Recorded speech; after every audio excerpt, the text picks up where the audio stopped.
to ensure our student athletes receive the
It's homecoming night down by the river on a Friday night here at Frankfort High, and we've got all the action for you coming up here on the Cable 10 Game of the Week.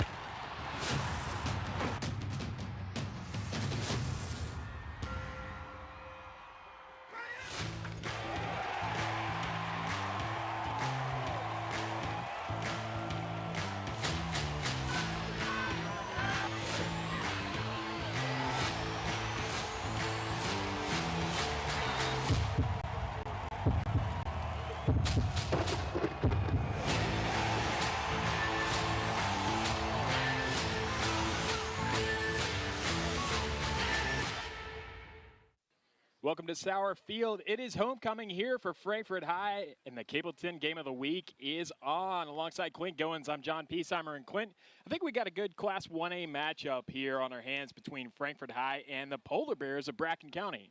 I agree. They come in here with a record of 3-1. Frankfort High at 2-2.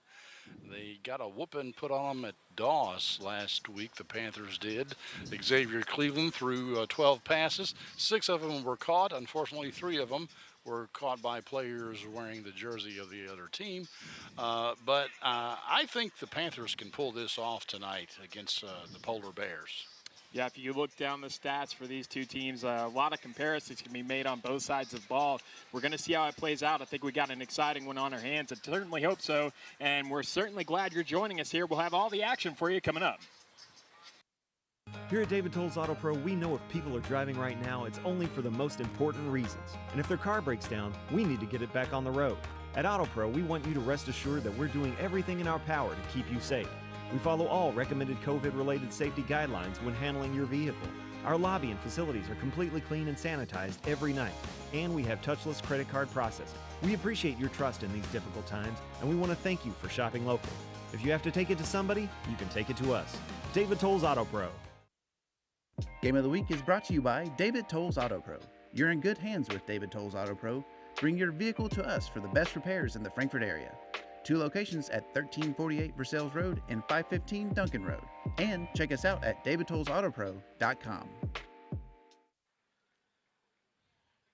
We're taking a look right now at the really nice, really heartwarming gesture that we had to begin this game. Number 3 is Zeno Williams for Frankfort High. His brother unfortunately passed away this week. Team doing something really special, and just kind of everybody. And we've seen this a few times. There's always a really good feeling that happens when everybody kind of wraps their arms around you. When something happens to one member of this team, it happens to everybody on the team. So, you know, really hate that for his family. Just, you know, our thoughts are with them. So we're about to kick off here. Sun has set here on Sauer Field. Frankfort High kicking off to start off this game. Ball is in the air. Let's get this one underway. The Polar Bears for Bracken County nearly fumbling on the catch that time. Pretty much taken down, maybe got a couple yards going forward, but pretty much picked up right where he took off there. As we get this one underway, Clint. Yeah, that's Xavier Douglas, I think, was the guy who finished him off there for the Panthers. He did a little bit of running, but not north and south, just kind of sideways. I am very grateful that the sun has finally ducked behind the hillside over there, because it was right in our face. Yeah, I mean, if we had asked for a night like this for football, we would have been accused of being greedy. I think it is perfect out there right now. It's beautiful. We're going to get an early look here at Charlie Schultz. Not the creator of Peanuts. No. That's a different Charlie Schultz. Charlie Schultz hands the ball off. Sorry, I couldn't help that. Charlie Schultz handing it off that time. I believe that was Peyton Tully with Yes. the rush, and we're going to hear Peyton Tully's name a lot tonight for Bracken County. He averages right around 21 rushes per game, 160 yards per game, so he is clearly the focal point of this Bracken County offense, but not their only weapon that they have. They like to mix it up a little bit, and I think we're going to see that tonight. They do. You know, the funny thing about it is most of the time for homecoming, you try to schedule a cupcake. Bracken County, they are no cupcake. Schultz got it this time, bounces around. He's trying to get to the 40. Nearly got there, stopped at about the 38. It's probably going to be, I believe, good enough for a first down. Yeah, they're moving the sticks. So strong opening to this for Bracken County offense. Yes. You can see the coach over there for Bracken County giving some signals. That's Daniel Klaus. Klaus. I wore my glasses and I still can't see very well. Schultz gets the snap. He's thrown that one just a little bit behind the receiver that time. That one was intended for David Shook, number 24. That looked like a screenplay since Frankfort High, their defensive line was in the backfield very quick. I thought a screenplay was coming, but and maybe it was designed to be a screenplay, but the receiver certainly didn't pull up short. He was headed downfield. I've noticed every snap so far for the Polar Bears of Bracken County. Charlie Schultz has been in the shotgun with the single man behind him and one to his side. And maybe not a whole lot of confidence in that O-line, but they are able to make a hold that time and pushing through it. I believe that was Peyton Tully again with the rush that time. Yeah, they're going to see a lot of him. Here it is, another look at it. That was a nice job, just kind of hesitating, waiting for a spot that time. Kept wrapped up. Kept his feet moving. I believe that was Mason Lee for the tackle. So we've got a first third down situation for the Polar Bears. They've got 5 yards to go here. Dropping way back. This time it's Schultz. I think he got him to jump. I believe he did. And that may not give him the first down, but if it not, it's going to be awfully close. Take a look here. They are going to move chains, it looks like. No, they are going to say 3rd and 1 as soon as I say that. Commentators curse. Frankfort High got just a little bit over anxious. So now we've got 3rd and really short. Schultz is actually going to go under center this time, hands it off, and a lot of running room that time. That's to the fullback, yeah. I think Austin Holder. Austin Holder, yeah, number 44. Just found himself with all the space in the world, and he needed 1 yard, and he picked up about 20. A big hole there created by the Polar Bear offensive line. Ball spotted at the 38-yard line. So that moves the chains. And you get a look at Charlie Schultz. He is averaging 131 yards passing per game. He's got 6 passing touchdowns and 4 rushing touchdowns. And he fumbles the ball right there. It looked like a bad snap, but he is able to land on it. Charlie Schultz, the senior QB. We're also going to see him likely on the other side of the ball for Bracken County. That's the thing I like about Class A football. Yeah, that handoff just didn't happen, did it? Yeah, maybe a little early game nerves. But the thing about Class A football that I really enjoy is most of these guys are playing both sides of the ball. Yeah, that is something that you see a lot. We've seen it a lot out of Frankfort High in the games that we've done with them over the years. Schultz takes the snap here. Get some pressure. Might have to scramble for this one. And they do close him down. It looks like he's going to get right about back to the line of scrimmage. We've got a flag coming in after the play here. Oh, that can't be good. In that situation, it's almost always a defensive infraction. Yeah, and it's not really been the best stand to open up this game for the Frankfort High defense. Knew I was going to do it once tonight. Frankfort High defense, and now it looks like it's going to get personal foul, even 15 worse. yards. Let's see if we can find it here. Yeah, I don't Schultz know what is scrambling it would be. there, and he comes down, and maybe a little bit after the play here. I don't know. Yeah, that's really awfully questionable to me. Was it because they drug him down after the whistle had blown? It could be. I mean, you know, I'm not out there on the field. I'm looking at a monitor, so I don't know what. You know, they probably saw something that I obviously did not see. All right, we're going to get another look at it here after we run through this play, and Schultz looks to his left and tries that little screen pass right there, kind of into the slot. So here's another look at that. Yeah, oh, right helmet there. to helmet, maybe. It's a good catch by our team, and that's Doug Crow operating the replay machine. Took a helmet off even that time. So yeah, they'll flag you up on that every time. 2nd and 10 for the Polar Bears here, and they are at the Frankfort High 29 right now. Knocking on the door. It looks like it's 3rd and 1 according to the marker over there, and you're right. He's going to get past the 29. Yeah, he got there. Schultz already proving to live up to what we kind of thought he was going to be coming into this game. And he's doing a lot and just really poised there in the quarterback spot. So it's going to be interesting to see how the Panthers work out how to get to Schultz in this game. He's a senior, probably been doing this for a while. He's got some experience. Now fresh set of downs for Bracken County as Schultz goes under center. He's going to hand it off this time to Holder, and Holder again with tons of space. Yes. They have found something that they're exploiting right now as Bracken County, as we see a replay here. Mason Lee brought him down, I believe, Yeah, for the Panthers. and that was the only thing, Clint, really stopping him from putting 6 on the board that time. He's a pretty big individual. Frankfort High is going to call a timeout, I believe. Yep. All right, we'll take a break with them. All tied up at zeros. 8:05 left in the first quarter here at Sauer Field. Game of the Week is brought to you by Exit Realty Crutcher. Exit Realty Crutcher, your premier resource for all real estate services, wishes all teams a great school year. From Louisville to Lexington and all cities in between, we have the knowledge, enthusiasm, teamwork, and experience to help you buy and sell. Come see what we have to offer for your real estate needs. ExitRealtyCrutcher.com. Bracken County knocking on the door of Frankfort High. 8:05 left in the first quarter here. 1st and 10 on Frankfort High, 16 right now.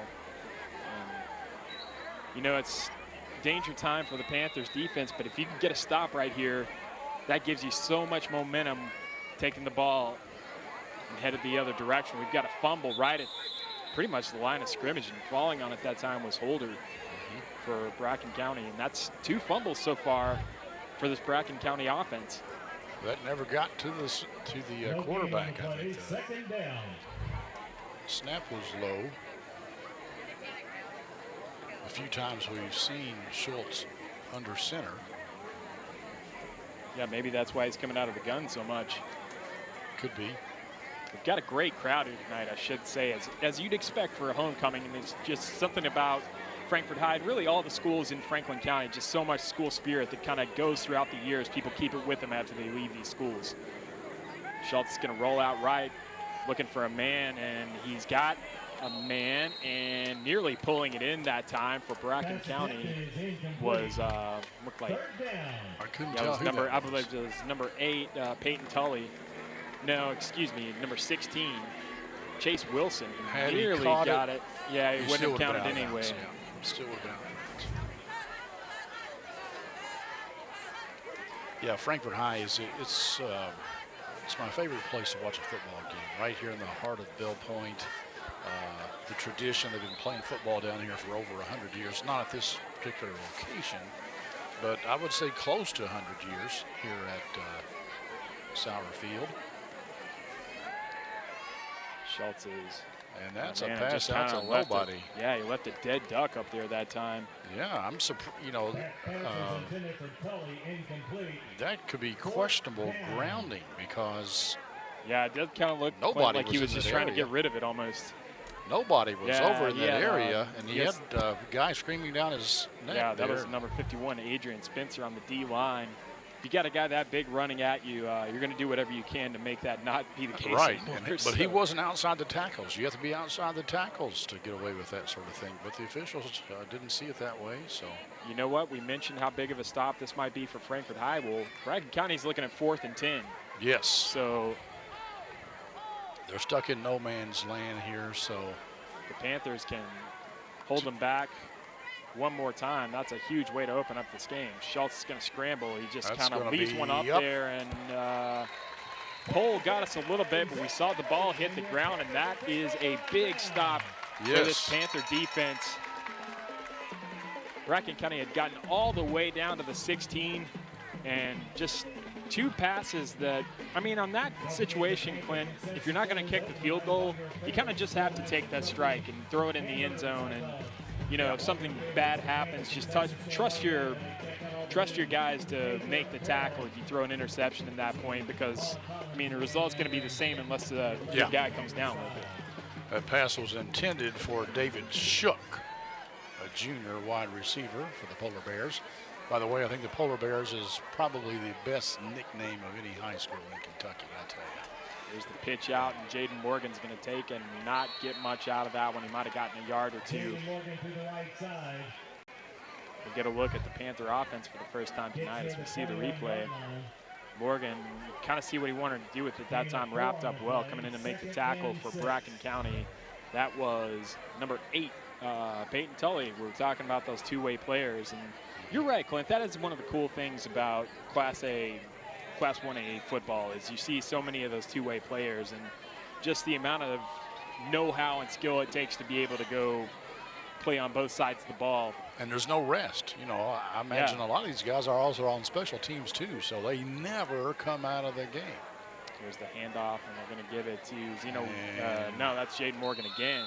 Thought that was nowhere, 3, but it was a 5. nowhere to run. The Bracken County defensive line stopped that. Yeah, and that was Holder. Looked like he made the initial contact to make that tackle. Yeah, the Frankfort High guard, right guard, pulled, but did not hit Holder. Probably thought he was too far away from the play and went on downfield. But now here's an interesting situation. 3rd and 7. You've had no luck running the ball, but they're going to be expecting you to pass. So we'll see what Frankfort High does. And well, they're going to go to the air. He's got a man and trying to pick up enough for the first down. He's going to get the first down. Looks like he's going to get in there. Sam Davis, the QB, had his man that time. Coming in to get that was Mason Lee, who called his name already a few times tonight. Yes. And they do get those chains moved, so Frankfort High a little bit of a shaky start, but they're headed the right direction down the field, and we'll see what they can do with it from here out. Get a look at Sam Davis there, quarterback for Frankfort High tonight. Zeno goes in motion, and that pass almost picked off, intended for Thiago Pires. I think that's how you pronounce his name, P-I-R-E-S. Yeah, and that was a few inches away from either being a really big hit that time for, I believe it's Thiago Pires. It could be Pires, P-I-R-E-S. It was either going to be a big hit for him or a pick 6 the other way because Holder had a line on it for Bracken County. Thiago goes in motion, and he's got some room over there. He's got room, still dancing that time, and they're going to eventually take him out of bounds, but he picked up about, I think he got about 13 yards on that one. Yes. Nice run here, and he's kind of stops here, kind of reading the defense. But there just wasn't any more to be had, but a good run. Another first down for Frankfort High.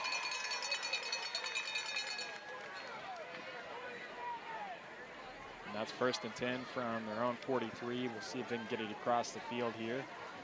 Sam Davis hands it off, and here we get a look at Zeno Williams. He's got a hole, and he busts through and gets another first down that time, and depending on where they spot it, I think he got it. I think so too. Yeah. Another look here from a Whitehead Hancock replay. Yeah, Zeno averaging 74 yards per game, 7 and a tick yards per carry. He's got 4 touchdowns so far rushing the ball this season, so definitely a big part of this Panther offense. Davis looks downfield, he's going for it. And he's wow, what a catch. And that's going to be touchdown. Xavier Cleveland. Davis to Cleveland put the first points on the board for Frankfort High, and what a nice play that time. He had to run fight the ball off. and run the ball and run the ball and caught that Bracken County defense sleeping. That was a nice ball, wonderful catch, kind of a catch in traffic. We'll take a look at it here in a second. Yeah, you can see him trying to, he has to run past and do a little hand fighting with the defensive back, but he scores the TD. And that's Frankfort exactly High how you draw it up. And that makes 6 touchdown passes on the year for Sam Davis. They're going to go for the conversion here. The handoff almost dropping it, but able to wrap it up and get the touchdown that time. That was Charlie Ellis taking it in. Yes, he's wearing 23 tonight. We take another look at that. We're going to take a break. Frankfort High draws first blood here at Sauer Field. Yeah, this is Joe. You need a tree removed from your yard? Yeah, I can do that for you. Don't take a chance on any Joe Schmo. Call Estate Tree Service for all your tree care needs. Since 1957, Estate Tree Service has provided safe, quality tree care at a fair rate. From tree removal and pruning to stump grinding and debris cleanup, we've got you covered. Call the trusted professionals at Estate Tree Service today. We're back on homecoming night, and given the fans of all the different years of Frankfort High classes something to celebrate, was Sam Davis with that long touchdown pass and Xavier Cleveland bringing it in. 8-0 your score, 3:58 left in the first quarter, and great start for Frankfort High on both sides of the ball, Clint. Yes, they did. Good job with the defensive stop down in the red zone, and then they take over on downs and march all the way down the field. William Larison kicks it off, and that's going to go out of bounds. Yeah, we'll take a look at this drive here for Frankfort High. Just kind of picking off little plays to set it up. We had a nice run by Zeno Williams before that to get the first down, and kind of gave them the flexibility to throw that big long bomb that time that you saw to pick up the 6 points. And that was a first down play, wasn't it? Yep. Yeah. Right at, I believe that was right after that Zeno Williams run. Once Frankfort High kind of got in a rhythm, their offense looked really good and really efficient. Bracken County is going to take over here at the 35. Schultz going under center again here. Hands it off, and Holder runs into, looked like he ran into his own man and got nothing there. May have fallen forward for a yard depending on where they spot it. Xavier Cleveland finished him off for Frankfort High. Yeah, good stand that time by Panther defense. It looked like a little confusion between Holder and his line that time. Cameron Stone also in there on the tackle. I think he got there first. Cameron Stone leads Frankfort High with 26 tackles on the season.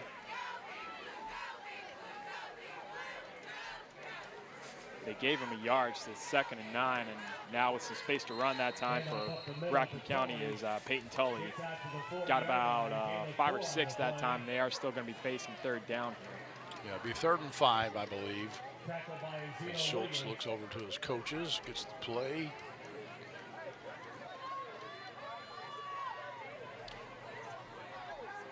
We'll see if he goes back to Tully. He didn't really hand it off to him much in that first drive. So yeah, Tully, I mean, he's you know, he gets double the yards per game as Frankfort High's leading rusher. And they looked and nearly picked off that time. I think maybe a little bit of mix-up in who was going where, because the pass was either going to be behind Holder for Bracken County or ahead of Holder or way behind whoever that wide receiver was. It was kind of running that go pattern down the side. They seem to be having some confusion on their passing plays.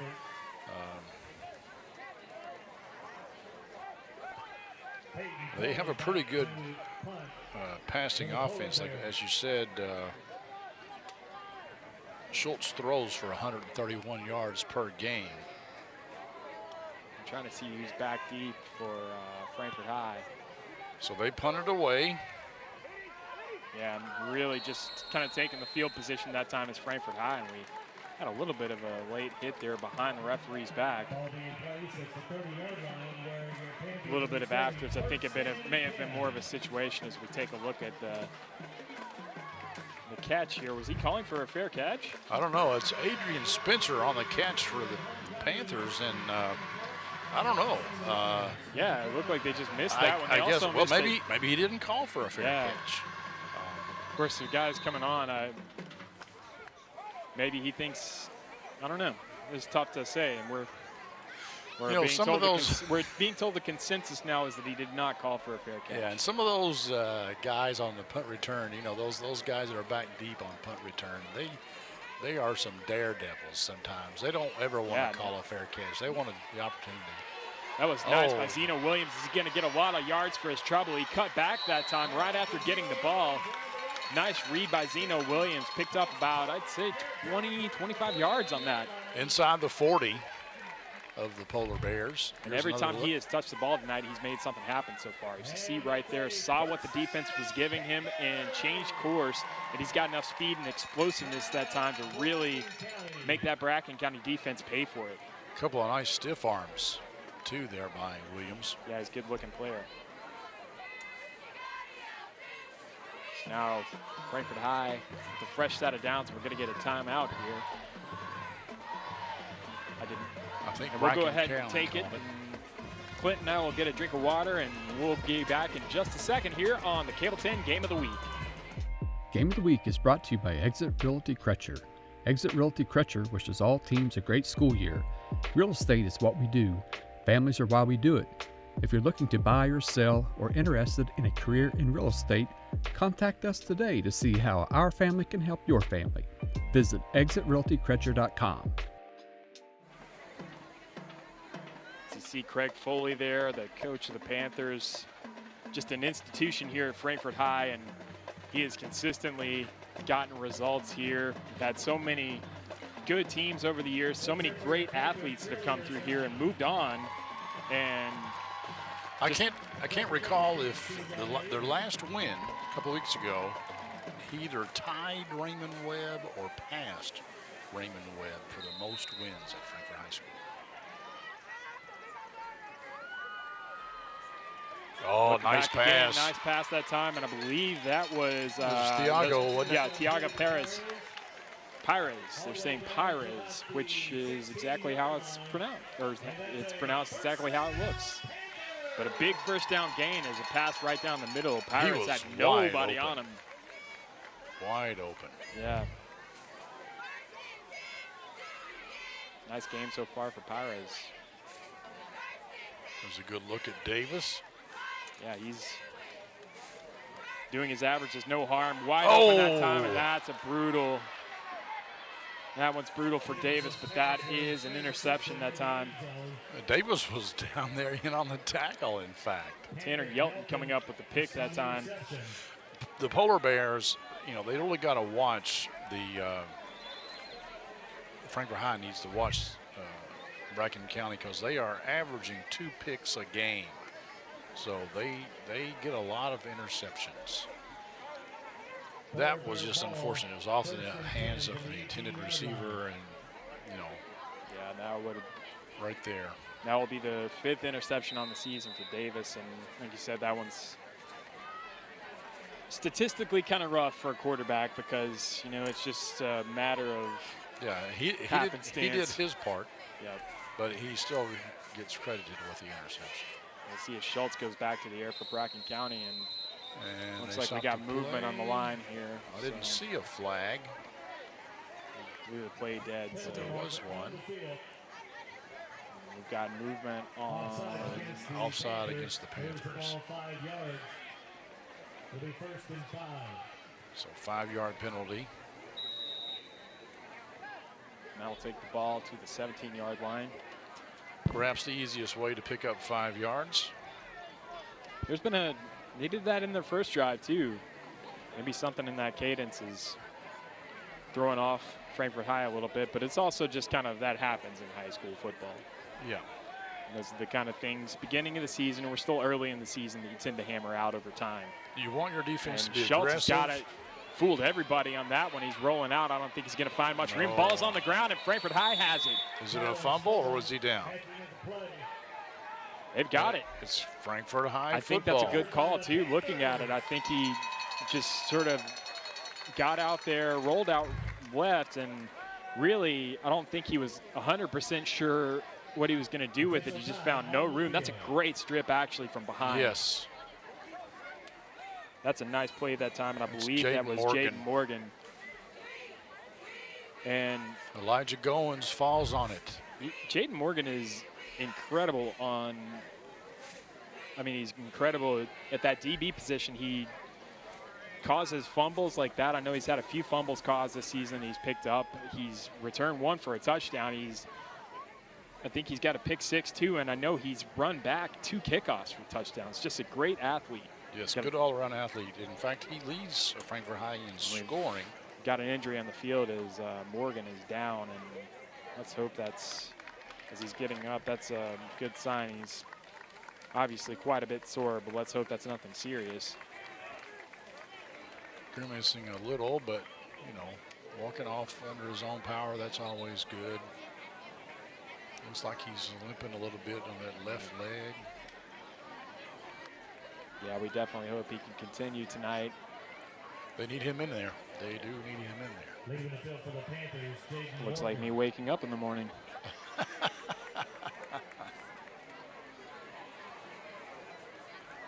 He's got a fine set, a fine head of hair, I should say, too, man. Yeah. That's, First and 10 Panthers on We should the all be so 45-yard lucky. line.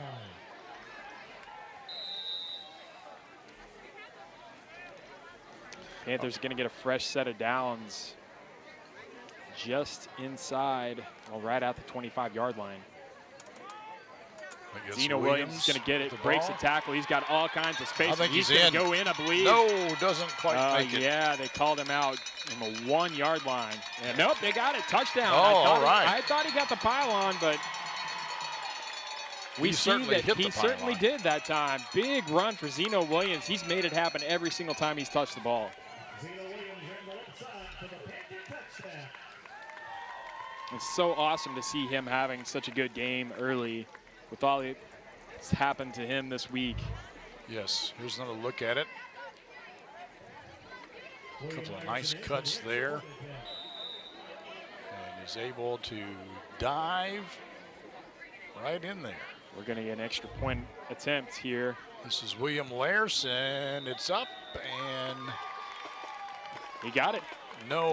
No. I was looking it at was the. wide to the right. We've got an apparently. interesting angle at the goalposts here, and I think the perspective kind of got me on that one. Here's another look. That's why you always have to look at the officials, Clint.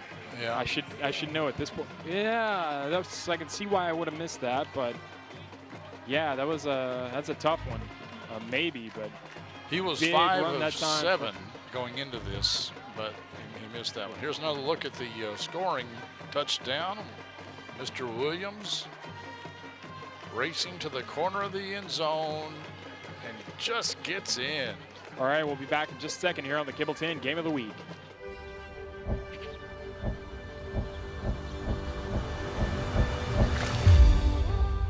Tradition means values, and we want a banker who has the same philosophy. Traditional Bank is a Kentucky-based business, and that does mean a lot to a business that is based in Kentucky. They know what we're going through. They are always there for us, and that means more than anything else. My name is Allison. I choose Traditional Bank because of the personal service. Paddle on into Canoe, Kentucky.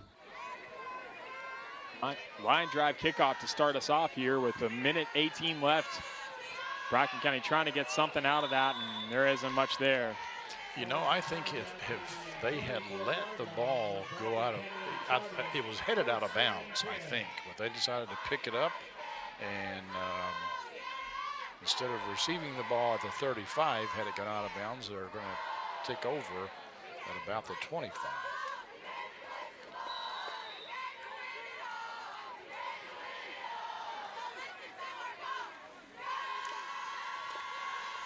Sometimes these high school football players, they don't think, and they just, you know, they really want to touch that ball and take off with it. I can understand.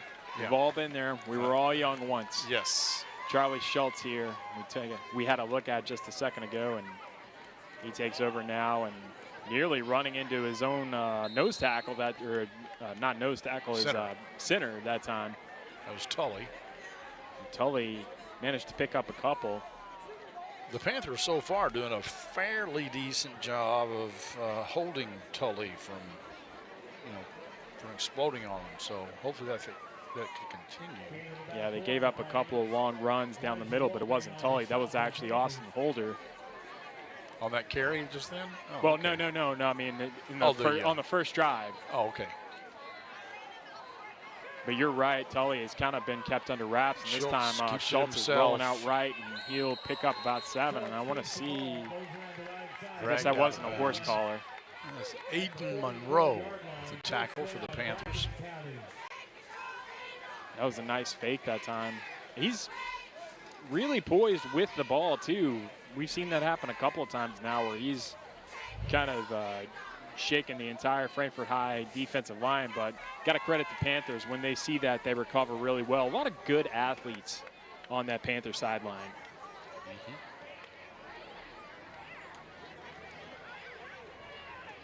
Now, Bracken County on their own 44.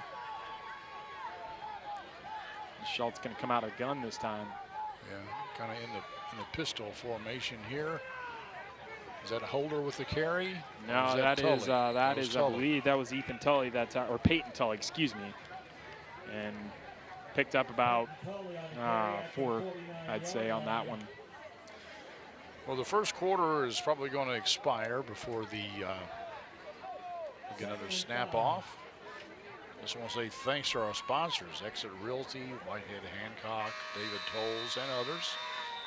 So it being homecoming, Clint, we're going to take this time, now that the first quarter has come to an end with the Panthers up 14-0, we're going to take this time to talk a little bit about a homecoming, and you're going to get to see some highlights of the Frankfort High homecoming, and just a really fun event as they're going through downtown Frankfort. Parade. You know, no other high school in town does that.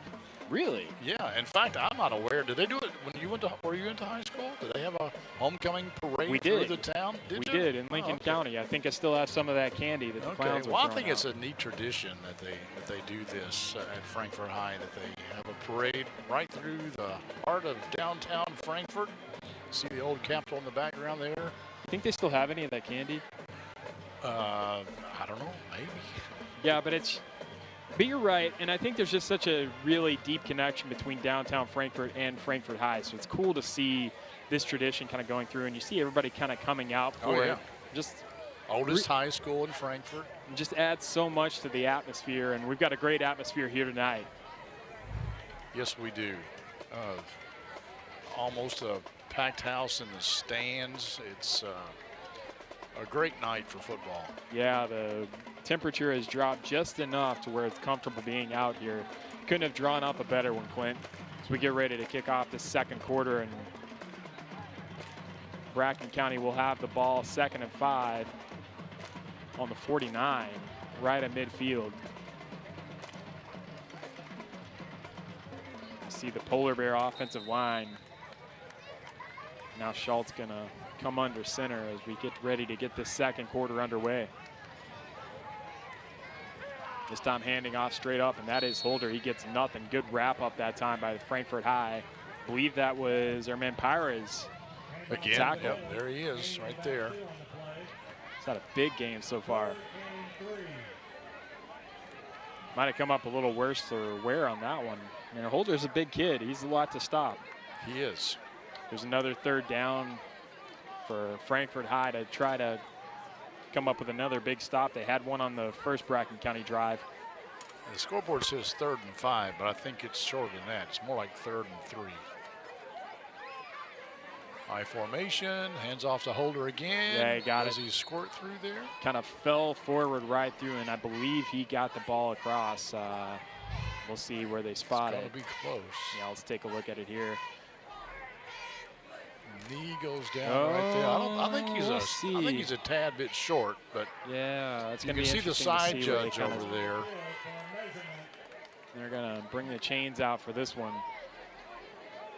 One thing I've noticed about Schultz, when he's handing the ball off, he has some really kind of clever action with it. It may just be the case of being a senior quarterback, but even on that handoff, does a good job at disguising where he's going with it. May have just bought Holder enough time to get there, and I don't believe he's got it. No, he's a good half a foot away. 4th inches. I imagine the Polar Bears will go for it though. Yeah, middle of the field. I mean, they'd have to go for it here. They've had pretty good luck so far in this game running straight up the middle, so you got to think you like your chances of at least pushing that line another 6 inches, especially with how potent we've seen Frankfort High's offense is tonight. Yeah, I think if I were Craig Foley, I'd have about 8 guys in the box there. we'll see what happens. Ball on the 47-yard line here. And they've got to get to the 46. But also be careful here of the extended count. So Frankfort High needs to watch the ball. Don't go to the ball moves. Now, good job that time, but they're going to pick it up and then some. Still on his feet is Holder. This He's time going they to bounce go it out to almost about the 33-yard line. This time they go off tackle, not up the middle. A little bit of misdirection, maybe. Little hole there, and Mr. Holder took advantage of it. And it's a good, powerful runner. He picks up quite a few yards. Bracken County keeps their offense on the field. Now they're 1st and 10 from the 33-yard line. There's a handoff bouncing out, and Tully's going to get a little bit of space, and he just keeps running. Got to about the 24, it looks like. And take a look at the replay. Bounced it outside and found a nice hole. He got a nice block that time, too, by number 73 there for the Polar Bears. That was Dawson Kendall. Big number 72, Charles Nelson right there. And he is just a freshman, folks, number 72. I thought you were going to say Riley. After. No, I thought it, but I didn't say it. You think our audience would know who that is? Uh-oh, Schultz is in trouble. Yeah, Schultz is going to tackled for probably loss. Decide discretion is the better part of valor and just step out of bounds and kind of keep himself safe that time. And looks like they're going to, they're going to take, I think they're going to spot it back at about the 26 maybe. 29. 3rd and 6. Still a 3rd down that could really go either way here. This will be another huge stop for the Panthers if they can get it. Well, Schultz going to go under center this time. We're in 4th down territory here. Yeah. Fumble. And again, going under center, and again, ball pops out. That time, lucky bounce, I believe. It kind of caromed off of a Panther, I believe, and kicked back out, and Austin Holder was the one that came up with it. Yeah, that almost looked like a rugby scrum where they're going and going, and all of a sudden you just see the ball magically squirt out. Well, the Panthers didn't recover, but they did push the Polar Bears back a little bit. So now it's more like 4th and 8. And that was a good point on that 4th down last time, Clint. You were talking about trying to call them offside, and I believe maybe because they've had those offside calls so far, Panthers might have been a little bit on their heels on that one. Going to go to the air this up. time. He's got Schultz a man. got a man, and incomplete, and no flag. They're going to turn it over on downs. That pass was intended for number 16 for Bracken County. And number 16, Mason Lee, was the defensive back in there for the Panthers.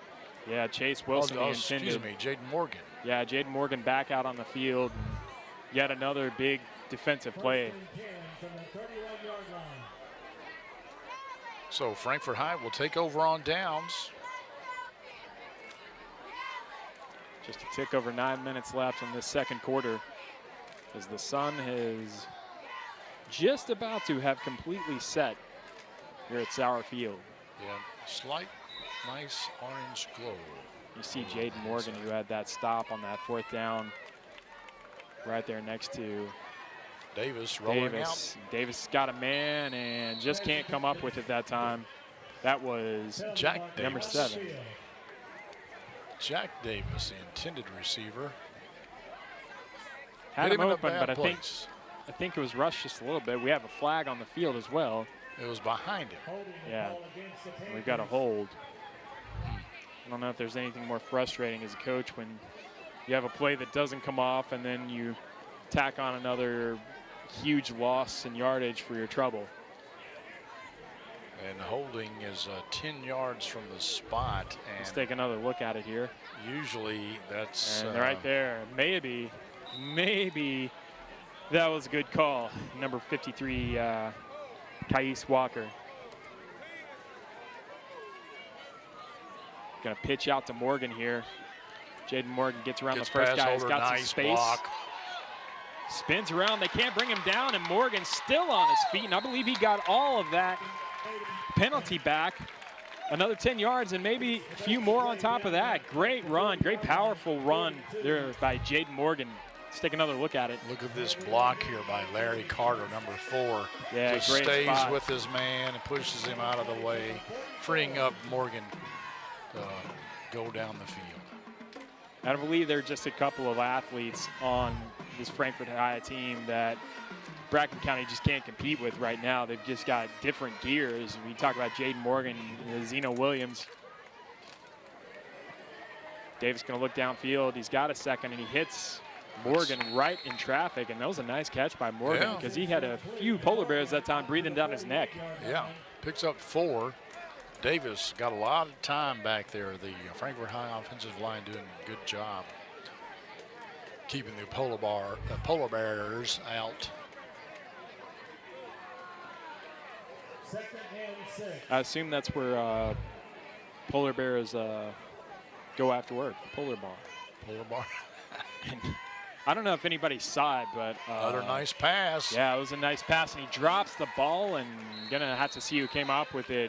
Really, it's kind of a toss-up from our vantage point here, but if you go back and look, I'm pretty sure there was a Bracken County player who was lining up about a yard offside, and they completely missed it.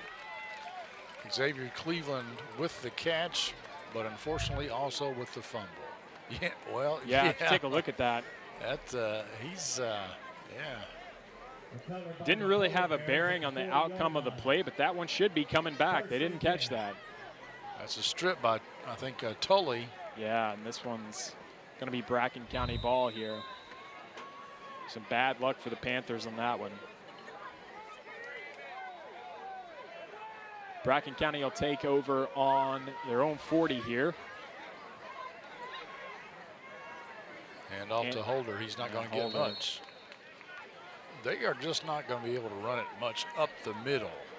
They may be able to go off tackle some, but yeah, and you know, give Frankfort High credit. I believe they adjusted a fair bit since that first drive for Bracken County. We really haven't seen the Polar Bear offense be able to get much going since then. Adrian Spencer and Caius Walker on that D line. And if you were with us for the first game that we did here against Paris, I think it was a similar situation for the Panthers where they kind of had a rough 5 or 6 minutes to start the game, and then when they clicked, it was off to the races. And Schultz almost wrapped up, and he's going to have to get rid of it this time. Just lobs it up there. Yeah, I didn't see who that was in there, but a nice blitz by some Panther. Got back in the backfield in a hurry. Flushes Schultz out of the pocket. Yeah, that was a good job there. I believe that was number 18 for, well, it was number 16, I believe, Chase Wilson. Probably wasn't an 18 because I don't see an 18 on the roster. No, there's Elijah Goins. Oh. Who's, number 18. Just isn't on my roster. I think I was looking at the wrong roster, actually. Anyway, moving on. We'll just throw that roster in the trash. 3rd and 9 on the 41 here. Bracken County again up against it. And Frankfort High has really turned up the defensive pressure. Here we come again with the blitz. He chucks it up, got a man, but too far to the left. We've seen that happen a few times on when he's thrown the ball. It just kind of, when he releases it, it just kind of goes up in the lights and dies. Good job by the Panthers. No pass interference on that call, and we haven't had one so far tonight. So Bracken County going to have to punt this one away. Yeah, they're going to punt this one away.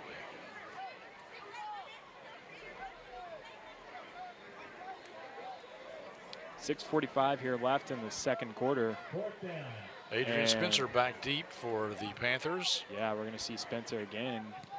Let's see if he calls a fair catch. That's going to go out of bounds. He's not even going to get close to the ball. Yeah, and pretty good field position as well. I think they're going to start at about, well, it looks like the 29 here maybe, or he's they still may move walking. It forward a He's little still bit. walking. Yeah. Let's take a look at the Panther defense going to work here in this game, and they've pitched a shutout so far. Nice pursuit there on Schultz. He's really had to run for his life on a couple of occasions. So they're going to take over, I think, on their own 40.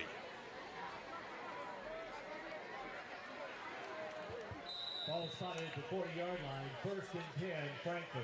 Davis with a decent field position and a fresh set of downs. We'll see if the Panther offense can add to this 14-0 lead.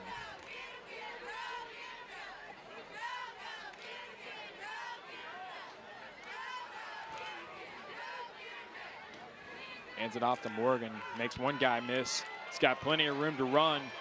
Once he gets out in the open like that, it's just a matter of how many. If he can hold on to the ball, here he does, pulling what an 5 effort. Polar Bears forward. Got about an extra 5 yards on that one. What a game he's having so far. What an effort by Jaden Morgan. Here's another look from the Whitehead Hancock replay. And I'll say this about Frankfort High. Every time we see them out there, and it's a reflection of Coach Foley and his staff, every time Frankfort gets the ball, every single play, they are giving just maximum effort. Yes. And just maximum intensity. And I don't think Coach Foley allows anything less. But that's a hallmark that we see of Panther football. I mean, he got 5 yards more than he probably deserved just because he kept moving his legs. Yeah, and why not go back to that? He bounces out for about another 7 yards that time. Yeah, I think, you know, if it ain't broke, don't fix it. I'd hand the ball off to him all the time. But, of course, he needs some rest every now and then. So he comes out, Zeno Williams comes in. And you know what, Clint? We go back to that first scoring drive for Frankfort High and that big pass down the side. Once you prove you can do that, that opens up a lot of space because all of a sudden that Bracken County defense has to focus on, well, we don't want to give up another one of those. Right. And here's another nice pass. That one's going to sit up there, and it's what a catch by Carter. Down. Larry Carter with the grab inside the 10, I think. Yeah, he had to fight for that one because it was just kind of hanging up there in the lights, but really good athletic play that time by Carter. And the heads-up play never took his eye off the ball, even when the guy was in front of him. That's inside the 5. Nice pass by Davis, too. So 1st and goal now from about the 2-yard line. Larry Carter, interesting statistical anomaly, 163 yards on 11 catches this season, 14 yards average per catch, does not have a touchdown. Yeah. Well, that play didn't work out so well as a Polar Bear defender got in there really quick and wrapped up Sam Davis. They're going to lose about 3 or 4. And we got a timeout on the field here. Panthers are headed back and knocking on the door, trying to add to this 14-0 lead. We're going to take a break. We'll be right back here on homecoming night at Sauer Field on the Cable 10 Game of the Week. Game of the Week is brought to you by real estate agent Reva Howe with Exit Realty Crutcher. Whether buying or selling, you need a professional that knows how to navigate this current housing market. She understands the area property values and will be your best advocate. Her clients are like family. Contact Reva today by texting REVA to 85377. Sam Davis there getting some inspired instruction from the Frankfort High coaching staff. Panthers 2nd and 4 on the Bracken County 4-yard line. All they need to do is punch this one in, and they're well on their way to pushing their record out to 3-2, and that would be their 3rd win in Class 1A this season.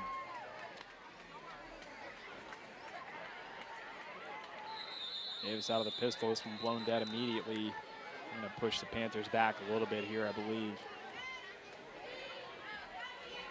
maybe so, or it could be against the defense. We haven't really seen the signal yet.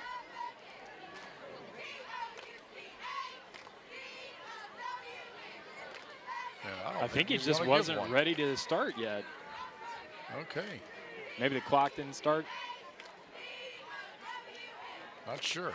Yeah. I think there was clearly motion there, but the ball may have not been ready for play, and busted play now there. we're going to get a flag down. right before the end of the play. So it'll be interesting to see where this flag goes, but you're right, Clint, busted play that time, and I think Davis just tried to make the best out of it while holding onto the ball, and we've got a face mask, I believe, against I saw the holding call. Oh, hold. Yeah. I thought he grabbed the mask, the official. That's why I don't know why I don't have much of a future in officiating. So that'll push him back, and what was first and goal at the 2 is now 2nd and 18.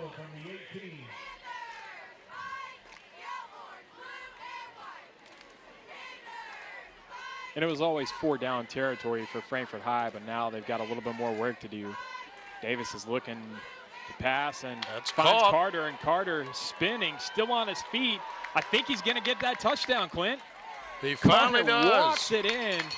Big time catch that time and run after the catch. 20-0, the Panthers on top. Wow, what a catch and what a run, really. I mean, you know, catches the ball. It was well defended, and then he does a couple of dipsy doodles there. And yeah, that's just great athleticism and balance. To be able to stay on his feet. Pirouetting almost. he finally gets his touchdown. We'll see if the Panthers decide to. Nah, I don't think they're going to chance it with another field goal, as Davis is going to come under center here. He's got Zeno Williams behind him, fumbles the snap and just has to fall on it. So 20-0 is going to be what the Panthers take out of this one. But those are a big 20 points, and the Panthers well on top of the Polar Bears here. As we take a break, you're watching the Cable 10 Game of the Week. It's all over if they hit this field goal. Buying or selling a home can be as exciting as winning the big game on a last-second field goal. Or it can be just as devastating if the kick doesn't go in. And the kick goes up, and it's no good. Home team loses. That's why in real estate it always helps to be on a winning team. Choose Tim and Rebecca Hubbard with Exit Realty Crutcher. Real estate is what we do. And families are why we do it. Wait, how'd you get in here?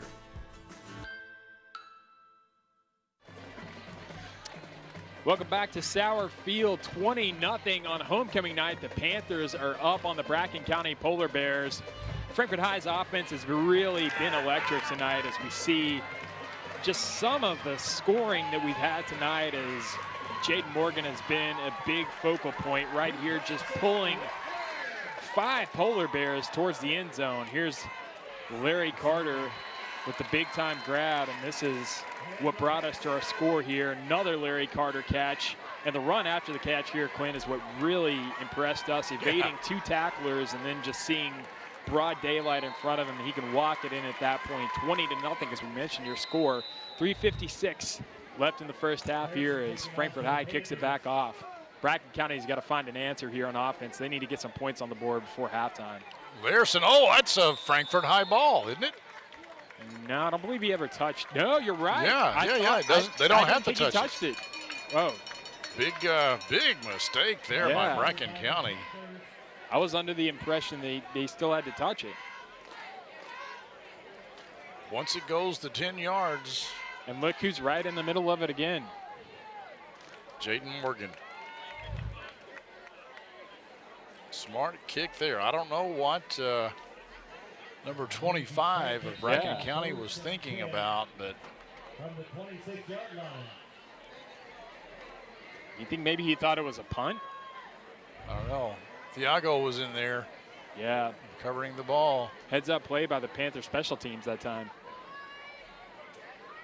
Frankfort High will have a chance to pile on even more here. Great field position. A little under 4 minutes to work. We're going to get a timeout. Yeah, they got time to put more points on the board here before halftime. Yeah, and let's take another look at this kickoff here. And the English on this ball, it checks up in just about the most unfavorable way for Bracken County possible. That one just dies, kind of like your sandwich. Yeah. I know better than to even pretend to have a golf game, so I can make those jokes, right? That's okay. My sandwich is, I wish it would die sometimes. Yeah.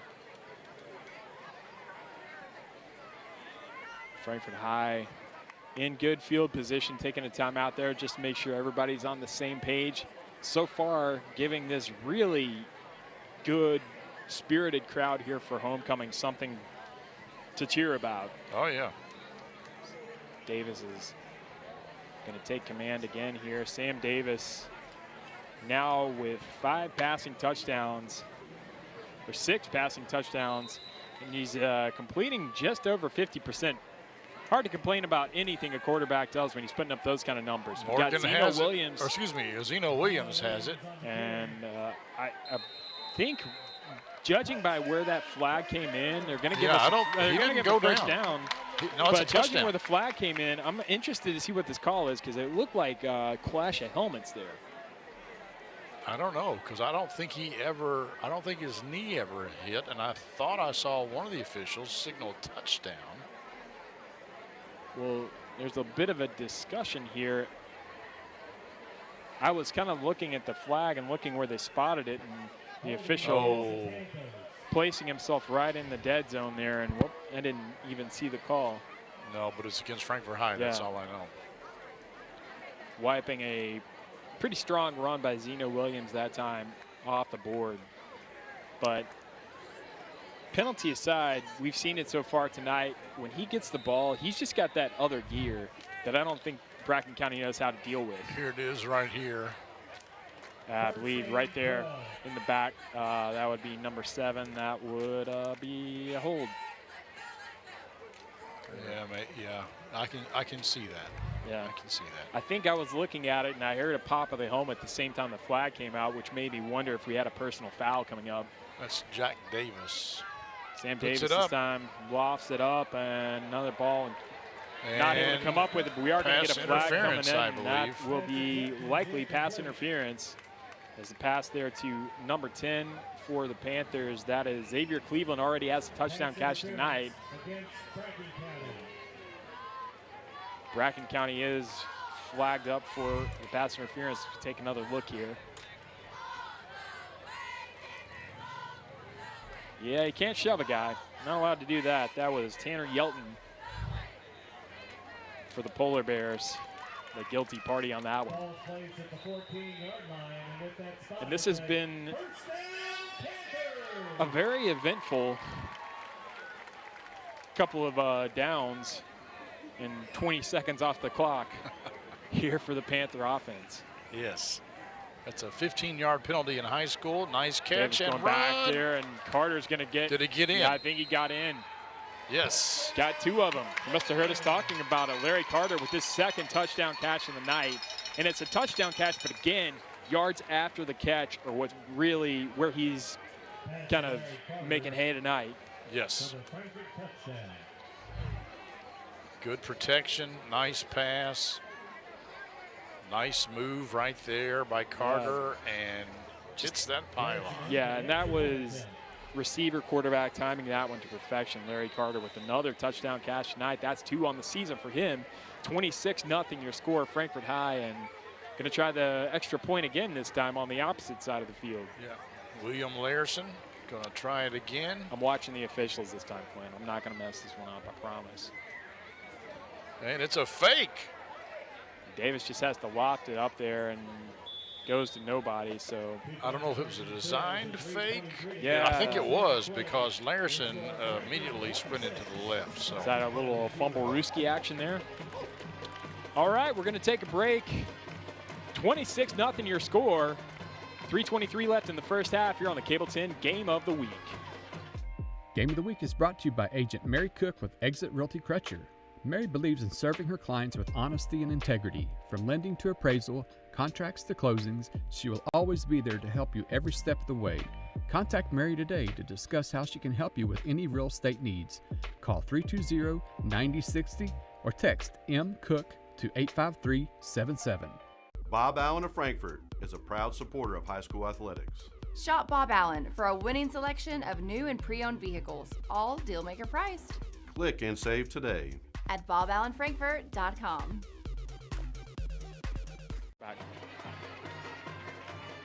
26-0. Frankfort High well on top here.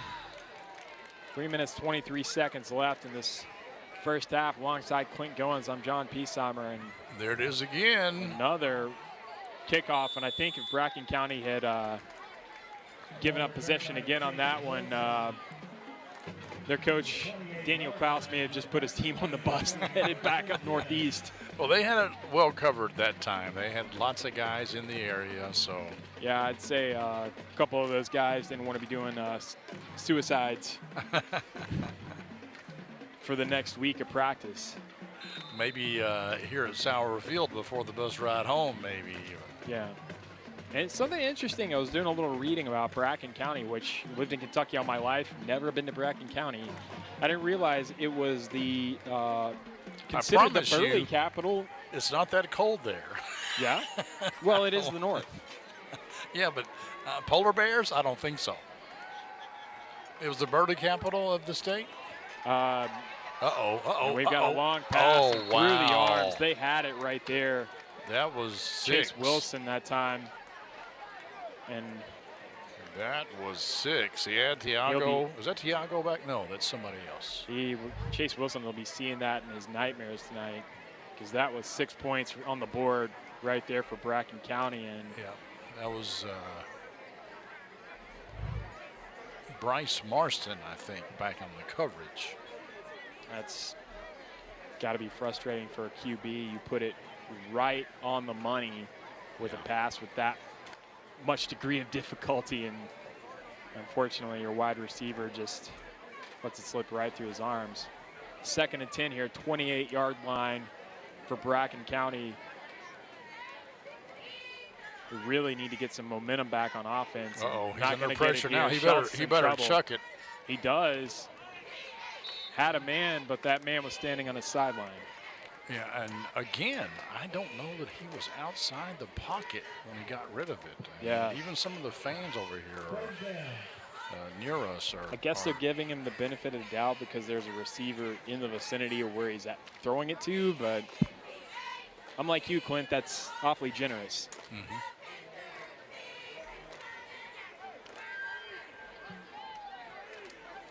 Third and 10 here. Bracken County does not want to give up the ball again and hand over field position like this. And I'll be interested to see if they take that risk again with with Schultz under center, because the 2 times that he's coughed up the ball have both been, and he does come out of he nearly loses it that time, but he's going outside, got some room to run, just runs out of bounds. It's not enough. No, he looks like he's about handful, maybe 4 yards short that time, and they will almost assuredly be forced to punt here. I can't imagine with what we've seen out of this Panther offense so far that Coach Klaus is really going to have any desire to take the risk of handing them ideal field position. Yeah, so we see Schultz go off the field, and the punt team comes on.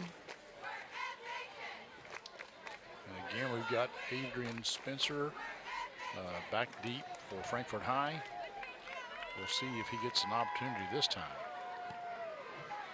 Frankfort High got some guys through to the punt. We're going to see Spencer He's a big old boy, so you better put some wood to him if you're going to bring him down. There goes somebody's did. I saw a helmet fly off that time. He lost his lid, but picked up about 15 yards on that return. Gets to midfield. Nice run. You don't see a guy that size usually back deep. Yeah. And nice catch and a good run. It's kind of bring the spirit of the fridge back to yeah, to high school football. Yeah. And we talked about it a little bit when we were discussing Jaden Morgan, how much of a threat he is on kickoffs. Well, hasn't had to face a kickoff yet. He will start of the second half. But he's definitely proved enough of a threat outside of special teams. 26-0. It's 2:43 left in this first half. We've kind of slowed to a crawl here in terms of the way this game is going.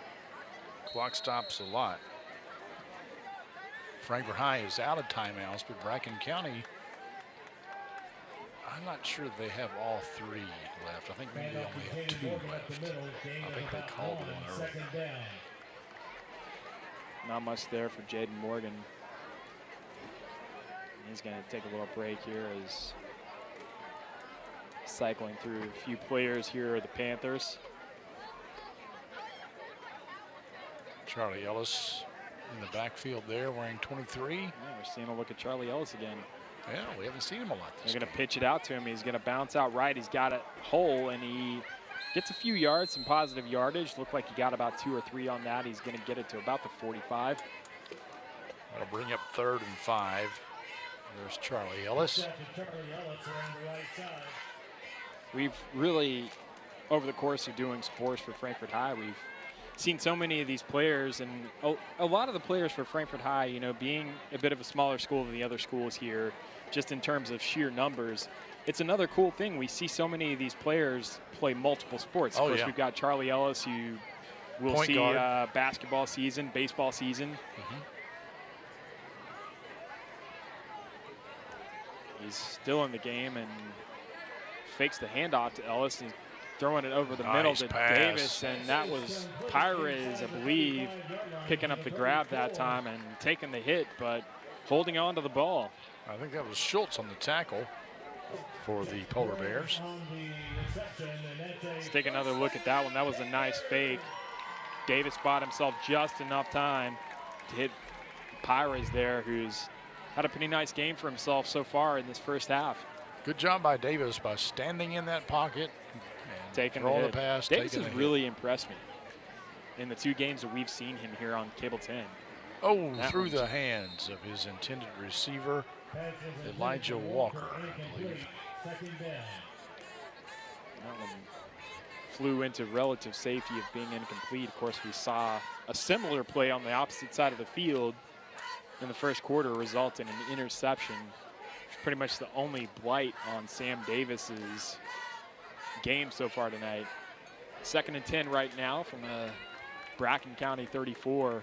Frankfort High would love to stick another 6 points on the board, if not more. Big hit that time.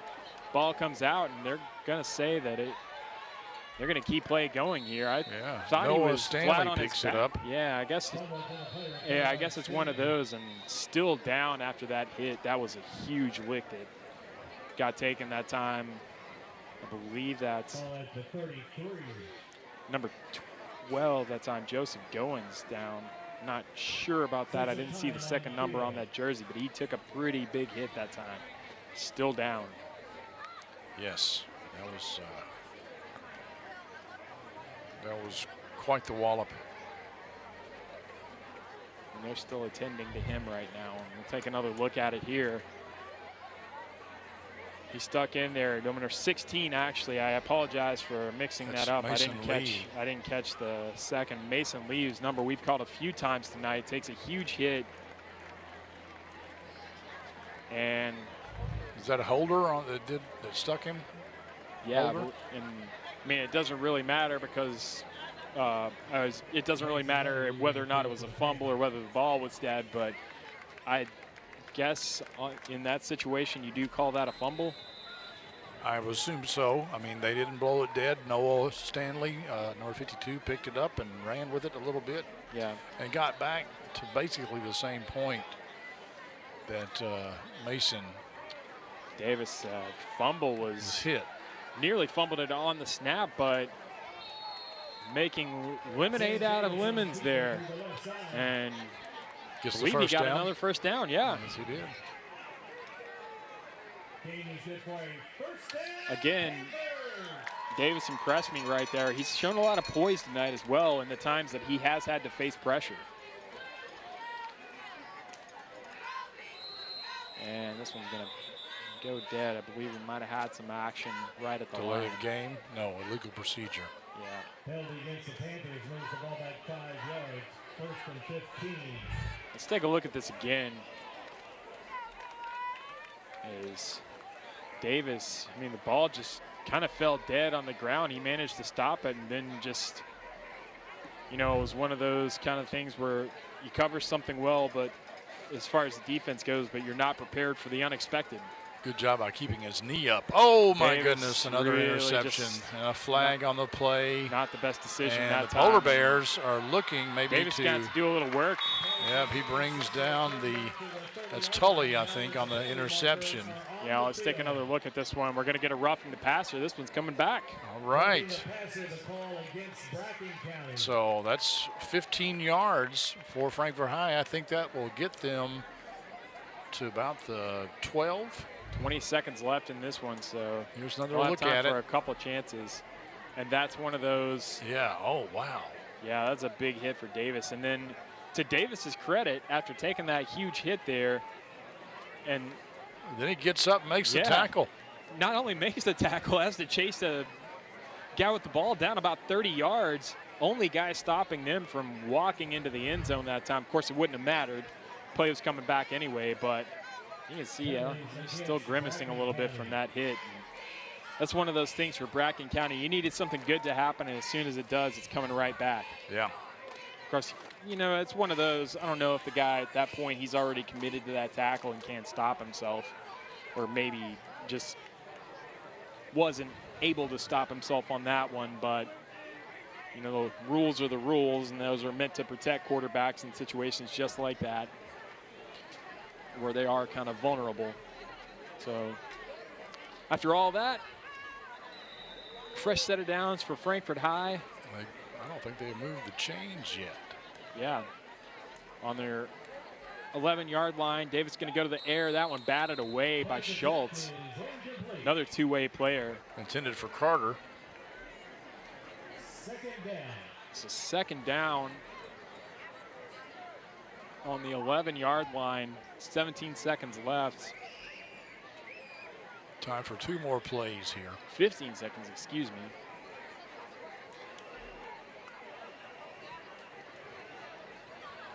Davis going to come out of the shotgun here. Got a lot of guys stacked up on his left. And now they move the chains. Yeah, they'll get there eventually. Oh, my goodness. Oh, wow. He dropped it. Oh, my gosh. Oh, it's just the Polar Bears. Luck is not on their side tonight, folks. Because that was a gift, and there was nobody there. That was, you know. I think he saw his own guy. That was a run back, maybe so.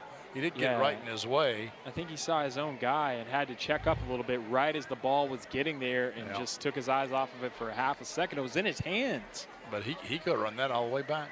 Yeah. Unless Davis would have tracked him down eventually. Those are the kind of things that fall right for you on homecoming at home. Davis managed to get away. Out. He can get rid of Throws it this it time, up. and I don't know what that guy's got to do to throw an interception.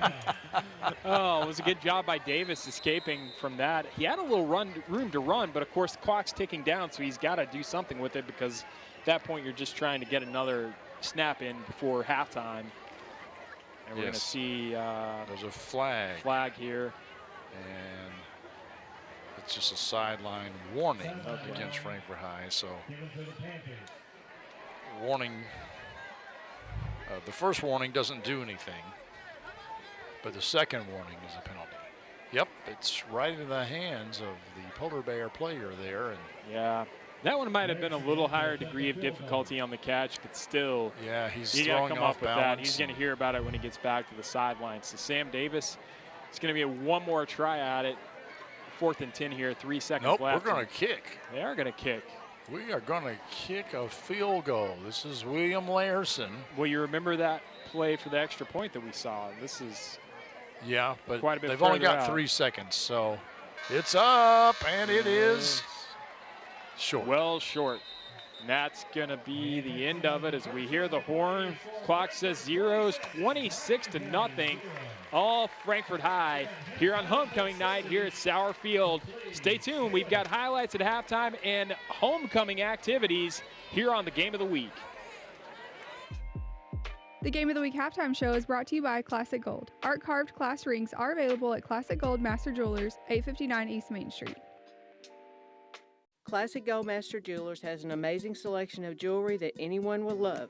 Classic Gold also provides custom services like pearl restringing, engraving, watch repair, ring resizing, and custom designs.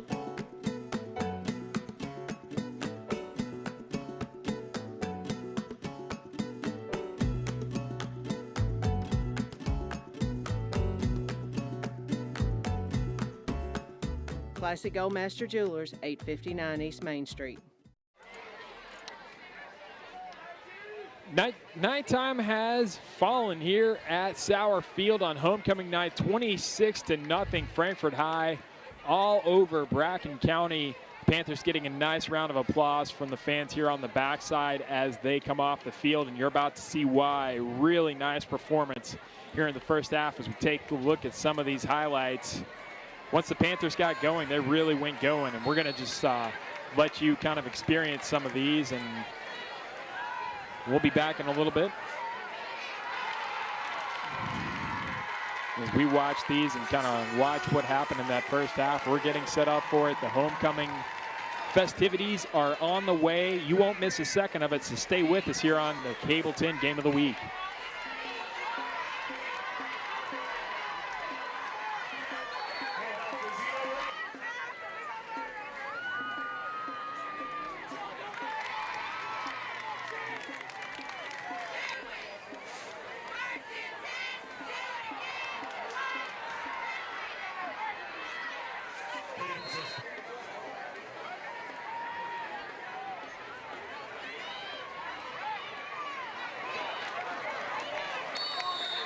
Ball is fumbled, heading into play. Recovered by the Panthers.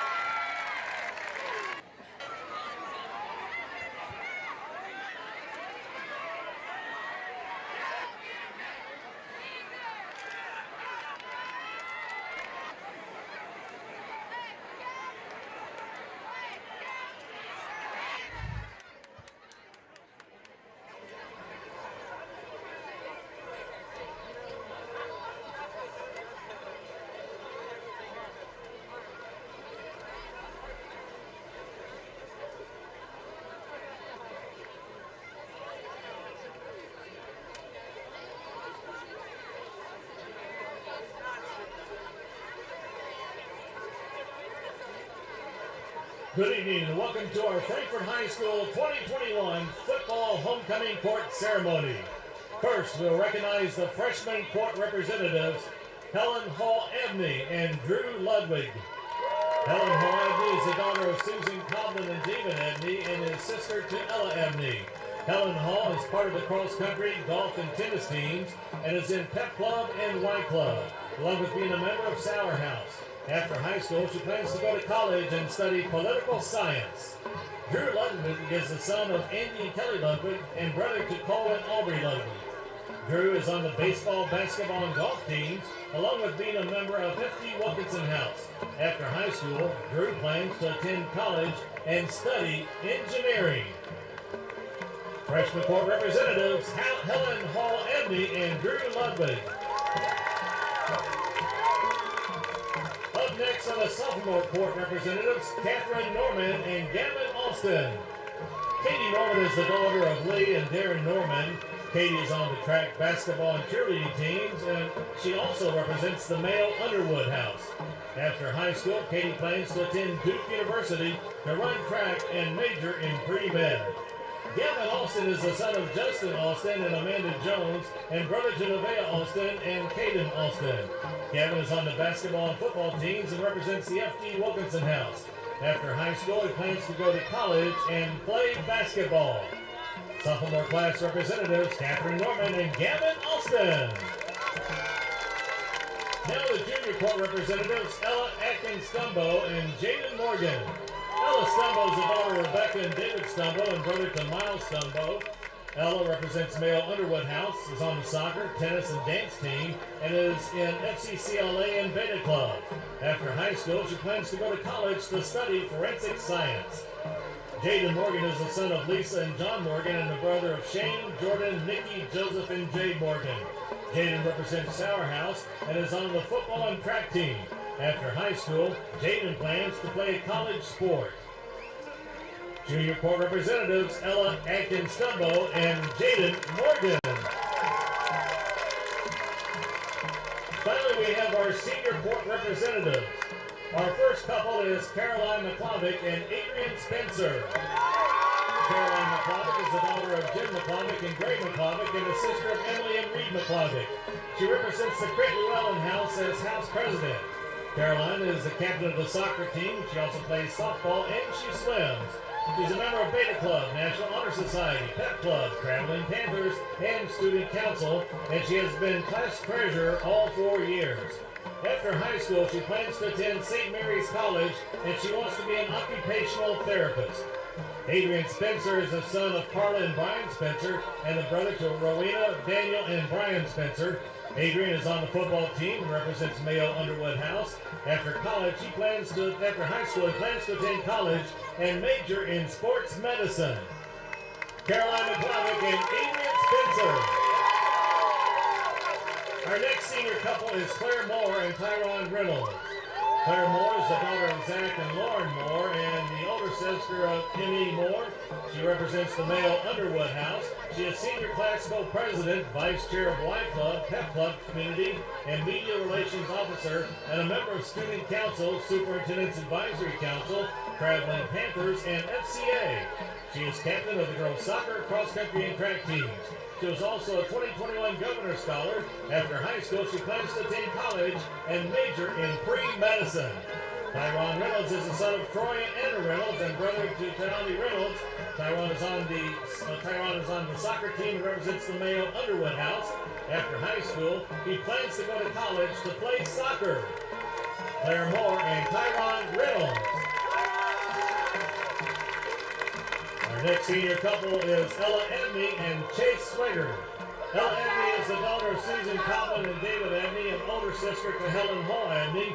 Ella represents the Sour House as house president.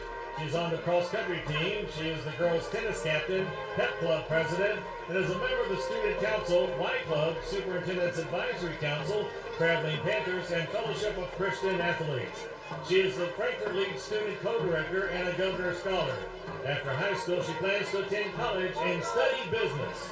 Chase Swigger is the son of Brent Swigger and Krista Burton, and older brother to Brooke Swigger. Chase represents the F.T. Wilkinson House. He's a swim team member, captain of track and cross-country teams, and a member of Pep Club, Y Club, and Yearbook. After high school, he plans to run in college, study biomechanics and physical therapy. Senior couple, Ella Ebney and Chase Swigger.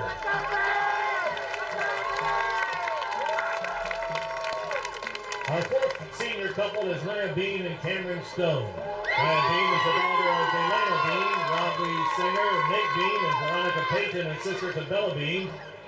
Calvin Singer, Carson Rogers, Kaylee Bean, and Alize Payton. Nia is captain of the cheerleading squad, as well as a member of the Beta Club, National Honor Society, and Pep Club. She represents the F.D. Wilkinson House. After high school, she plans to go to college somewhere in-state, but her area of study is still undecided. Cameron Stone is the son of Deidre Stone and brother to Camille Stone. Cameron is on the football team and represents the F.D. Wilkinson House. After high school, he plans to go to trade school. Senior couple Nia Bean and Cameron Stone. And our final senior couple is Dorothy Hanson and Zeno Williams. Dorothy Hanson is the daughter of Melody Stevenson and Trevor Hanson, and sister to Molly Hanson and Connor Hanson. Dorothy is on the cheerleading and tennis teams and is the senior class secretary, the Pep Club secretary and treasurer, part of the Y Club officer team, and is a member of the Beta Club and National Honor Society. She represents the Sour House. After high school, Dorothy plans to attend college but is undecided about the major she plans to pursue. Zeno Williams is the son of Almario and Gwendolyn Williams and the younger brother to Alrenzo and Azayevic Williams. Zeno is on the football team and representative of the Crit Llewellyn House. After high school, he plans to play football in college or go to trade school. Senior couple of Dorothy Hansen and Zeno Williams.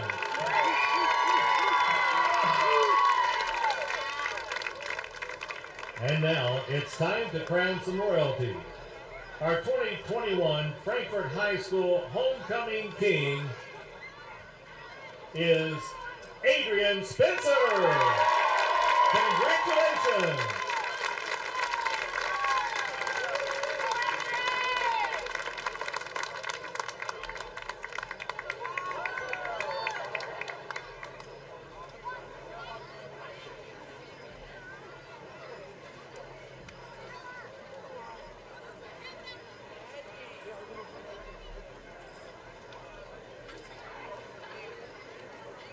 Here to crown this year's queen is our 2020 Miss FHS, Diamond Moore, in place of the 2020 queen, Bree Walker, who could not join us tonight. Our 2021 Frankfort High School homecoming queen is Naya Bean. Congratulations.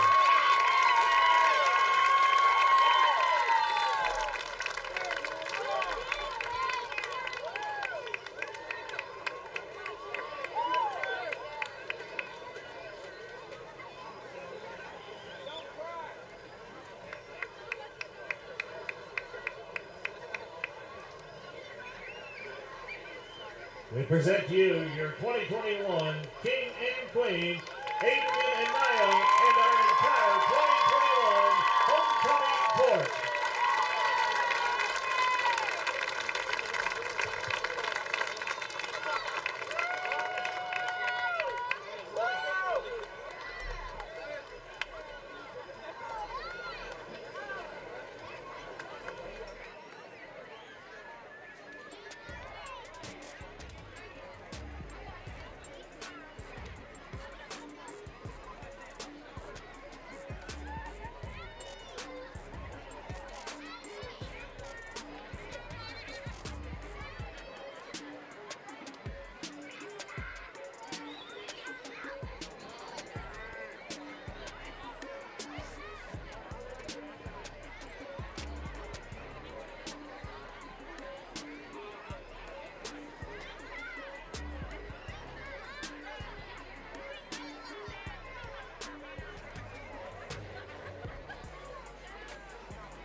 Is complete after the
Welcome back to Sauer Field. Homecoming night for Frankfort High, and a great homecoming night it's been for all the Panther faithful out there, as Frankfort High is up 26-0. We just finished up the festivities for homecoming. A lot of excitement going on. You take a look at Bracken County, and really they're just looking for answers right now. Kind of ran into a buzzsaw in this Panther team, and they showed some promise in their first drive, but after that it's just been little to nothing for the Bracken County offense, and the defense hasn't had much better luck in trying to hold Frankfort High. Well, the Panthers have a lot of weapons offensively. It's going to be hard for anybody, with the exception of their loss to Doss. That's the only last week when they were shut out 18-0. I think that's an anomaly. But no discredit to the Polar Bears, because Frankfort High, they've got some offensive tools. They're certainly not one-dimensional.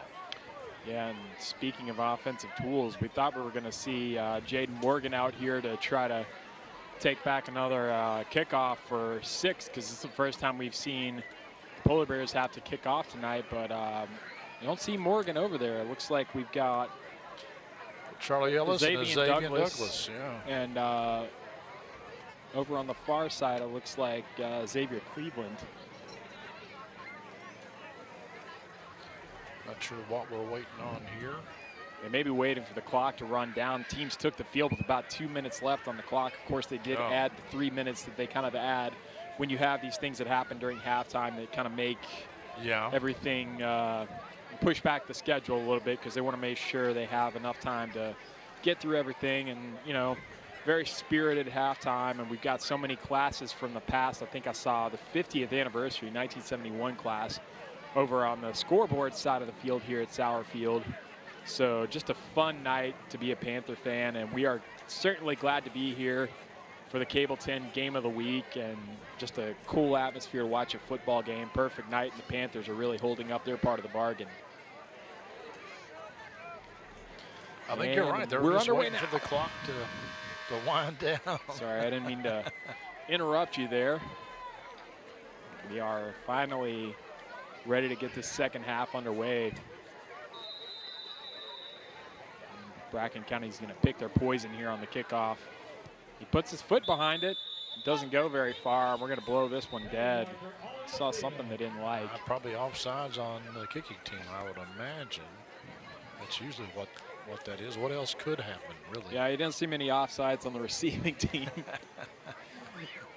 I'm sure it's happened.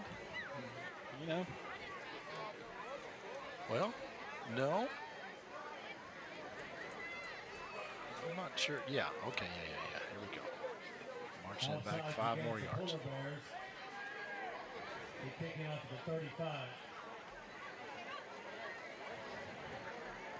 It'll be interesting to see what the Polar Bear defense does, because they've had now a half to kind of adjust to what Frankfort High has been doing, and Frankfort High seems to be able to move the ball at will so far. As we're now going to kick it off, and officials are happy with what they saw there. A little bobble on the reception that time by, I think that was Douglas, wasn't it? Yeah, Xavier Douglas, who pushes it out to the 41, and that's where the Panthers will start this second half. There's a Xavier, number 33.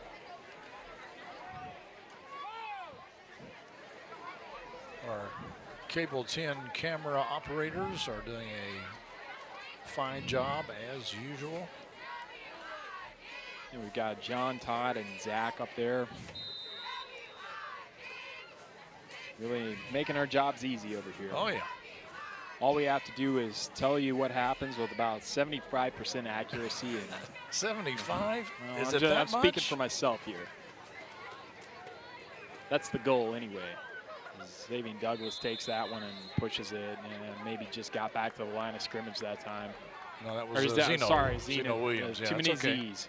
There's a lot of threes out there, too. Threes and Z's, my kryptonite. He gets back to he gets about a yard. No, he doesn't. He gets back to the line of scrimmage. I got that much right. Yeah, I got there eventually. 2nd and 10 here for Frankfort High, and Davis is going to look to the air, and that one he does. He was living on borrowed time with the interceptions, if you remember back to the end of the 2nd quarter, and that one I think just Bracken County had him snuffed out pretty well that time. I don't think his receiver saw the player because he was moving in that direction, but then he stopped. And yeah, Cody Lippert that time for Bracken County with a nice read that time, and Bracken County now takes over. And we'll see if this offense has cooked anything up to try to put some points on the board. As Charlie Schultz is kind of running for his life a few times here in that first half. I wonder if any of the guys on the team for the Polar Bears, you know, have nicknames like Snoopy or Linus or Charlie Brown or anything. Williams on the tackle for the Panthers. Good grief.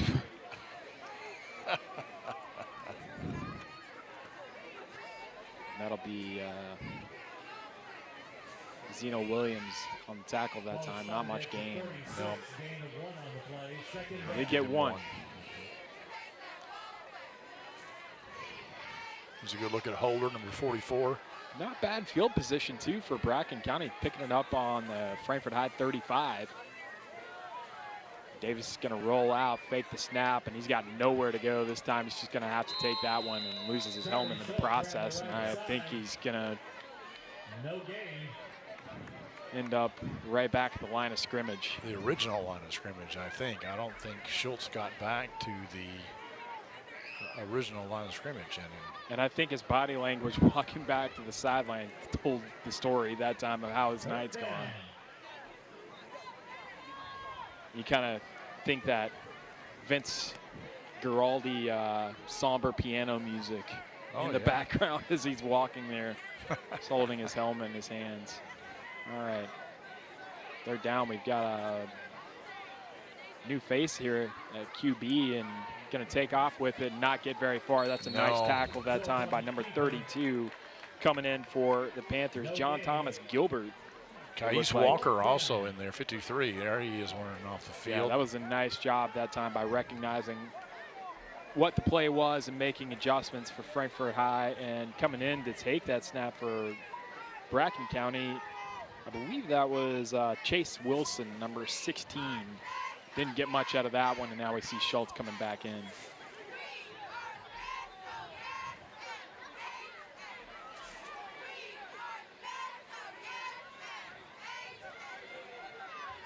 Schultz going to put some air under this one. A time, but that's dangerous and tipped up, and yeah, that was good pass coverage that time. Dangerous throw. I mean, 2 Panthers back there. Yeah, it looked like that was number 82, Bryce Marston, who was in on that. We'll take a look at it. Schultz had all time to throw that. That was Morgan actually that got the hand to it. Marston in there as well. So, and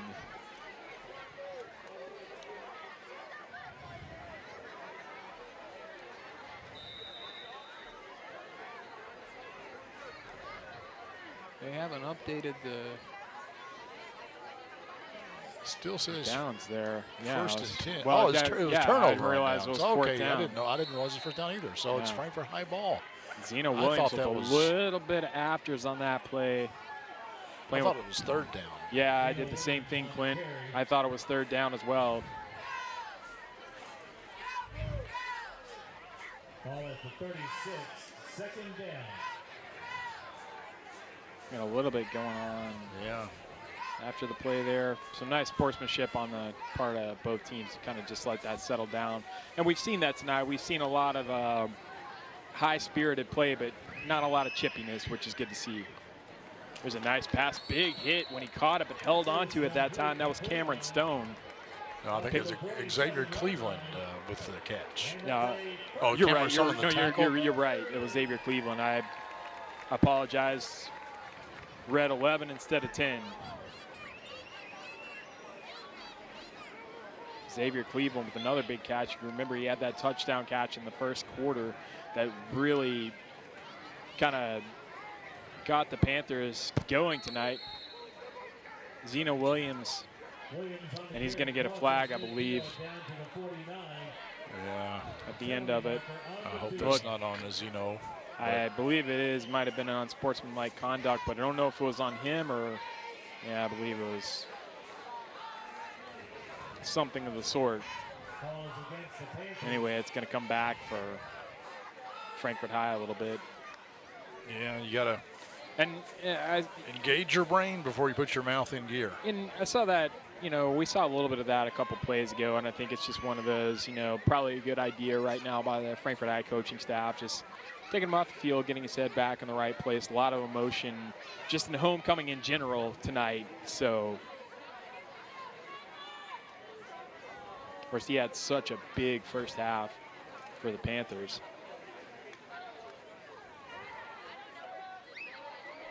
Second down, the ball on the 36-yard line. Panthers second down right now. Got one out wide to his left. Davis going to keep it here and runs into a wall of Bears that time. And I think he might have lost a couple on that one. He may have lost a yard, yeah, no doubt. That'll make it. It should be third down. Well, no, it should be second down, I think. A penalty after the first play. Take a look at it from our vantage point. Yeah, that is third down. 21 yards to go here. Checking their wristbands. A lot of teams have gone to that this day and age. He's got wide men both ways for Davis. He's got options, and he throws it. Nice pass. Caught by Jack Davis. Yeah, Jack Davis with the catch that time. That might be enough for a first down. Yeah, the chains are in motion. So big time play by the Panther offense that time to, oh, it says, well, they're calling that fourth down. So we may have another one. I thought they were moving the chains. They may have just been moving the spot. 4th and 5. 4th and 5, but definitely go for it territory. You're up 26. Your defense has shown no signs of giving up anything to this Bracken County offense, and we'll see what the Panther offense can do here. Ellis in motion, and he's going to take the handoff and go wide, and he is going to be brought down. He's going to right at midfield. So the Polar Bears will take over right at the 50. Bracken County takes over on down.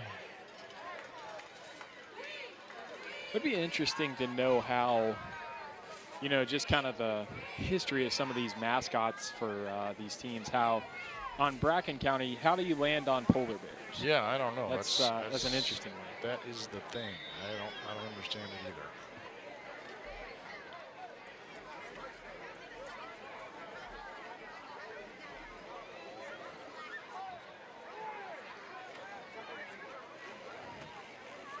Schultz will hand it off directly. Tully taking a big hit, but kept running, and he's going to pick up the first down and more. Bounces it out to about the 25-yard line, or the 35, excuse me. Finally brought down by Aiden Monroe, a freshman defensive back for the Panthers. Yeah, he takes a big hit right there. That was Larry Morgan coming in to lay the hit on him, and I think Morgan looked back in disbelief that Tully was still on his feet. Nice run there by Tully. Bracken County getting some positive yardage as they try to get back in this game. Tully got some more room to run here, and I believe he's going to get another first down that time. Yeah, and gets to about the 20-yard line on that run. Through the inside, down to near the 21-yard line. First down. They're going to mark it at the 21. Bracken County just outside of the red zone, and really from a morale perspective, they'd like to get some points on the board here. We've had a lot of rushes here in this third quarter. It seems to have flown by so far. Only 5 minutes left.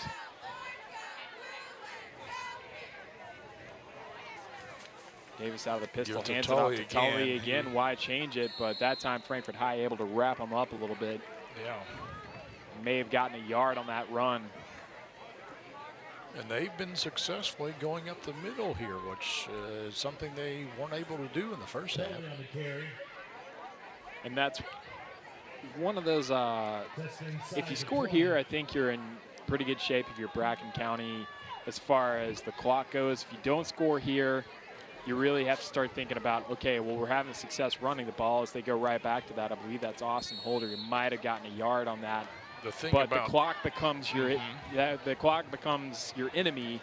Not so much right now because, I mean, you're 26-0. You got to just get in the end zone right now if you want any chance of getting back in this game.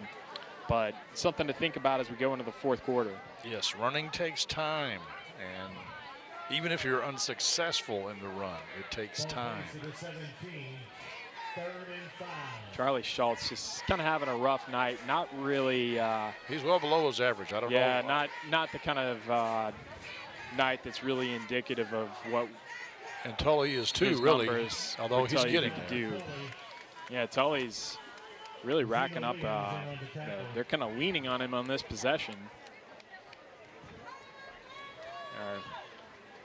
4th and 5 4th now. and 5, and no question here on whether or not they're going to go for it. 4th and 4. Time to get behind that Panther defense. We'll see if the Panthers can do it. It was a stop on 4th down for Frankfort High that really kind of set the tone for what the Panthers were going to do in the first half. Schultz hoping to have a little better fortune this time. And that was probably exactly what they were looking for. That's a first down. And that is the kind of thing that is not going to make Craig Foley very happy on that Panther sideline. And that's homecoming king Adrian Spencer. I don't know that he was the one that jumped off sides.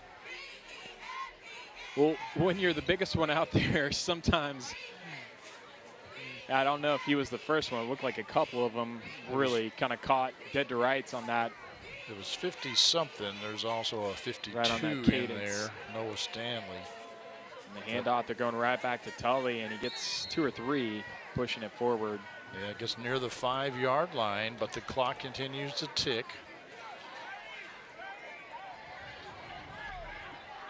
And also, this is strictly thinking about this from the point of view of the Bracken County offense. They still have to get the ball over to Frankfort High, who's been pretty lethal as far as scoring tonight and moving the ball at will.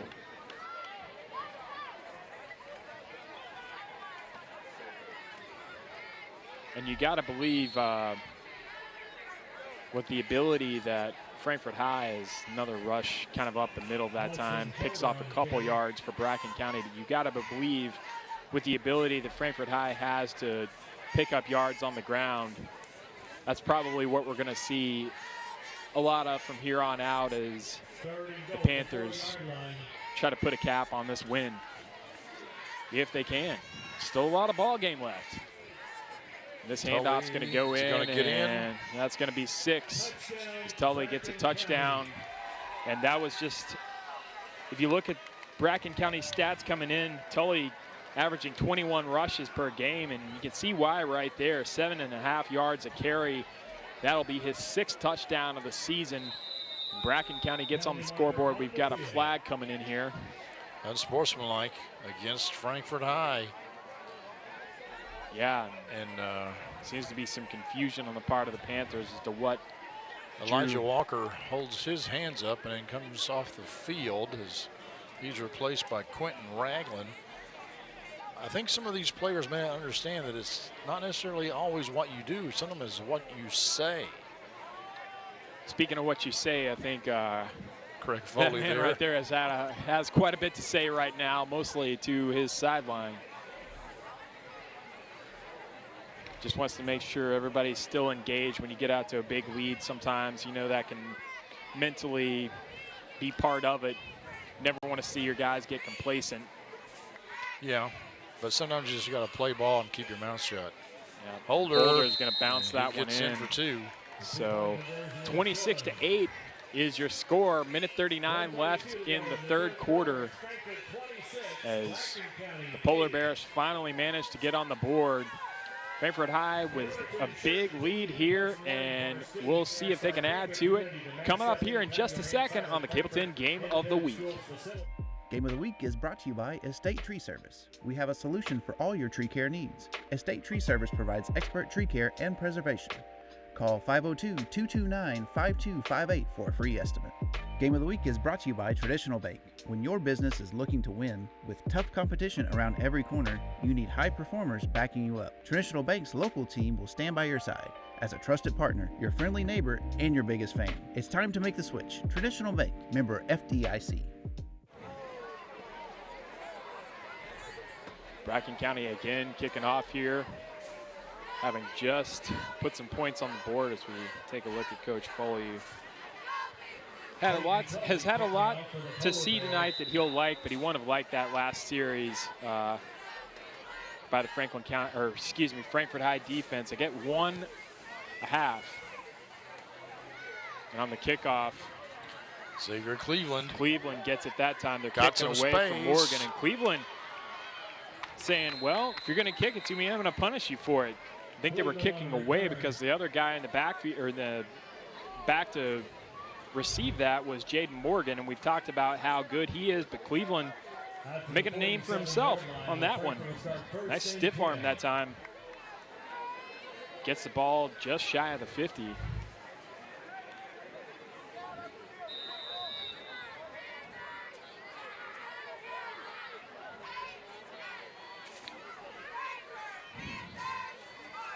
Just a handful of snaps left in this third quarter. Temperatures dropped, just cooling off that. That's really nice. It's what a wonderful night we've had here. Crowd's been into it.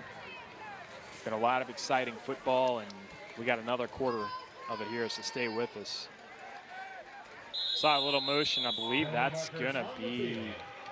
Looked like there might have been a little movement on that Bracken County sideline, and that, or the O-line. No, they're gonna call Frankfort for it.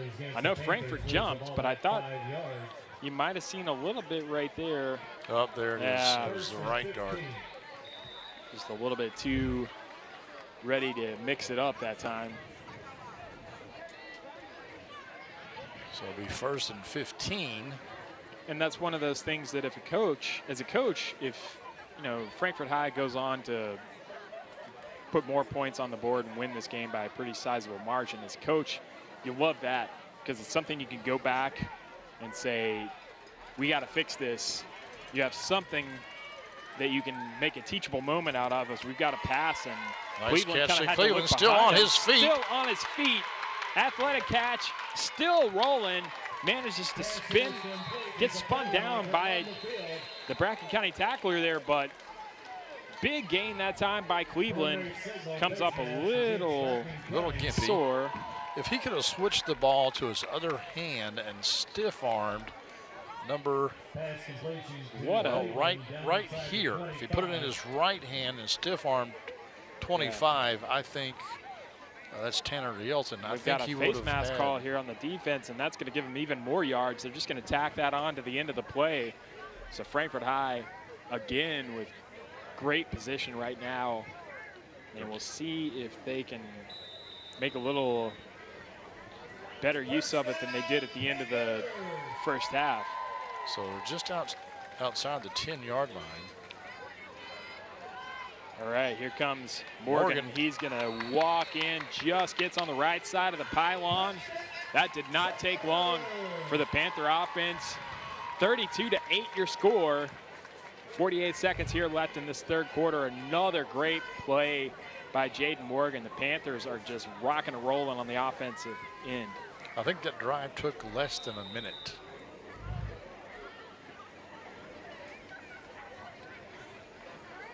Let's see what they do here. Are they going to kick it, or are they going to go for two? They've been unsuccessful in their one PAT and unsuccessful on their field goal attempt. Yeah, but the field goal attempt thinking, was on target. It was just short. I think I was thinking of that field goal earlier, forgetting that Franklin County did put 6 more on the board. towards the end of the first half. Or, excuse me, Frankfort High. That's 2 this half. Yeah, I'm over my quota. Penalty against the Panthers. So now will that change their mind to the penalty here? Will they decide to kick it now? I don't know. I think they still want to do this because the time they had to kick it from roughly the same distance. As we see, gonna get one. Nice catch that time. Coming in to make that catch was Mason Lee. Glad he kind of recovered from that big hit he took in the first half. And 35-8, Frankfort High on top. Just a handful of ticks left in this third quarter. Nice throw. Nice throw, nice catch. We'll take a break. We'll be back here in just a little bit on homecoming night here at Sauer Field. Game of the Week is brought to you by Bob Allen. Bob Allen is Frankfort's dealmaker. Shop Bob Allen for a winning selection of new Chrysler, Dodge, Jeep, and Ram, as well as pre-owned. Click and save at boballenfrankfort.com. Bob Allen is a proud sponsor of high school athletics. Game of the Week is brought to you by Tim and Rebecca Hubbard with Exit Realty Crutcher. Choose local realtors that treat you like family because real estate is what we do and families are why we do it. Game of the Week is brought to you by North American Insurance. North American Insurance Services provides for all your health, life, home care, Medicare, supplemental health, annuities, and long-term care. Call Mark Keedle and let us prepare your unique plan today. 606-356-7774. Coming back to you live here is Frankfort High with kind of a line drive kick that time and covering up his holder. I got to apologize to you. I got a little bit mixed up looking at the scoreboard and gave you the wrong score. 34-8. Credited the Panthers with a point too many, but that offense has been so potent.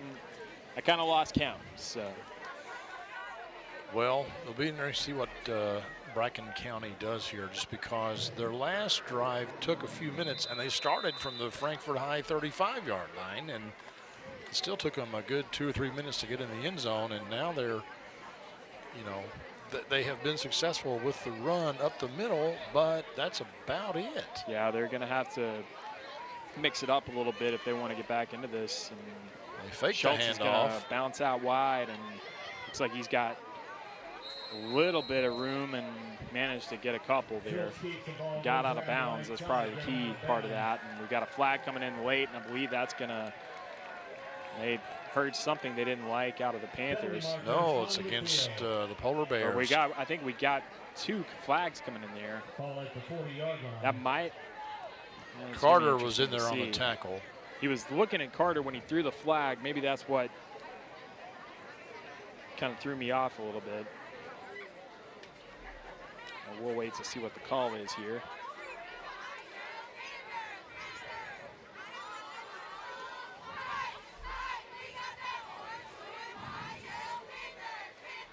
Officials are discussing.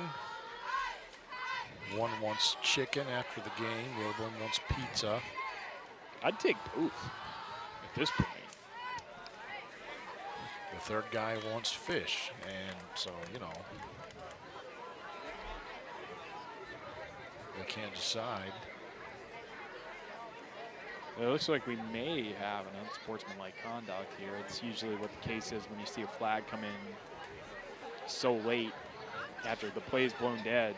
Speaking of food, I do want to compliment the Frankfort High concession stand. All 3 concession stands we have in Franklin County are pretty good, the high school level. But Frankfort High makes some pretty good burgers and dogs. And I had my pregame popcorn. I've not yet had my in-game popcorn. I think I missed my chance on that one.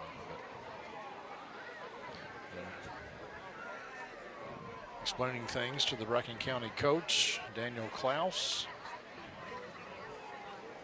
Now they're going to come over here and talk to Craig Foley for Frankfort High. Well, let's take a look at the replay here and see if we can suss out what happened. And take a look here. And that's Schultz running it out of bounds, and it wasn't really a late hit Schultz or gets anything. out of bounds and kind of just slings the ball down. And flag comes in after that. he does kind of throw it in letter of the Carter's law direction. versus whether or not that's something that actually, I don't think there's a whole lot there, but down to the 36-yard line. So those 35. But all the same. Oh, we have 2 unsportsmanlike. Yeah, that's when that second flag came in. That's kind of what I thought was going to happen. So first down, Bracken County. Bracken County will. They'll get the first those down. will offset, correct? Well, yeah, but there were 2 on Frankfort High, so the one against Bracken County and the first one against Frankfort High will offset, but then so they move it forward about 5 yards. All right, going right back to Peyton Tully and maybe got 1 or 2. Yeah. Some of the Frankfort High fans have been complaining recently to the refs about holding, and the Polar Bears have not been called for a hold all night long, and that could be because they're not holding. I don't know. As we see the final seconds of the third quarter tick off, 34-8 your score. Panthers on top, and we're going to keep it here because this man has had himself quite a night. That is Adrian Spencer with the big punt return there, losing a helmet in the process, but he needed to make room because he had a crown to put on, Clint. That's right. He was named the homecoming king at halftime homecoming festivities. I don't think he's going to have much better luck with that hat staying on than he did his helmet. And we had Nia Bean being crowned the homecoming queen. There your homecoming king and queen. Nice ceremony that we had at halftime. Yeah. And it's been a fun night here at Frankfort High. To get a look there at Mr. Spencer. Noah Stanley beside him.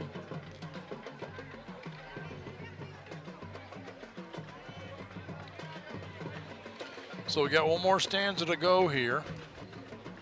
Frankfort High with a fairly comfortable lead, but anything can happen, folks. I've seen 3 touchdowns scored in a matter of 2 minutes on this field. Luckily, that was about 25 years ago, and it was Frankfort High that did it and won the game. But another reason why I like Class A football, you never really know. Anything, a whole lot of things could happen. Yeah, and that's one of the things we were talking about. You have so many players playing on both sides of the ball. Those legs get a little heavy towards the fourth quarter. You start getting a little tired, mentally exhausted, and mistakes may tend to crop up on either side of the ball. Snap comes in. They're going to hand it right back to Tully, and picked up about 4 yards maybe on that run. Slung to the ground that time. Was one of the linemen for Bracken County. As you see Tully there, he's been kind of a main source of forward progression for the Polar Bears. Yeah, I don't know, what Coach Klaus is thinking about right now. It could be that, this game is out of reach for us. We're going to give the ball to Tally and let him get his stats. Yeah, well, maybe, I don't know. Didn't get a whole lot of stats on that one because coming in to make the tackle was Elijah Walker. And now I think he's cramping up a little bit. And Tully had a pretty big hole to go through that time, but Walker coming through to make a nice tackle here. Yes. Held on to it, wrapped him up, and here's a 4th and 1 again. Really Elijah, no point senior. Really no point in Bracken County even thinking about anything but trying to get 6, and it looks like they're going to get Holder. I'm not sure he got there. See. We'll see what they spotted. He didn't get much. Our big guy Charles Nelson coming in to make the final stop. There he is, just a freshman. And they are going to give him the first down. He looked like he picked up a couple there. And they will get a fresh set of downs on the Frankfort High 22-yard line. I'd like to know how big Charles Nelson is, how tall he is, how much he weighs, because he's a force. I mean, He's just a freshman. He's got some work to do, but he could, you know, if he really tries hard and puts forth the effort, I think he could play on Saturdays at a pretty major institution. That was a huge play that time by Carter coming in to flick that ball away, because I believe wide open in the end zone that time for Bracken County was number 14, Ashton Hughes.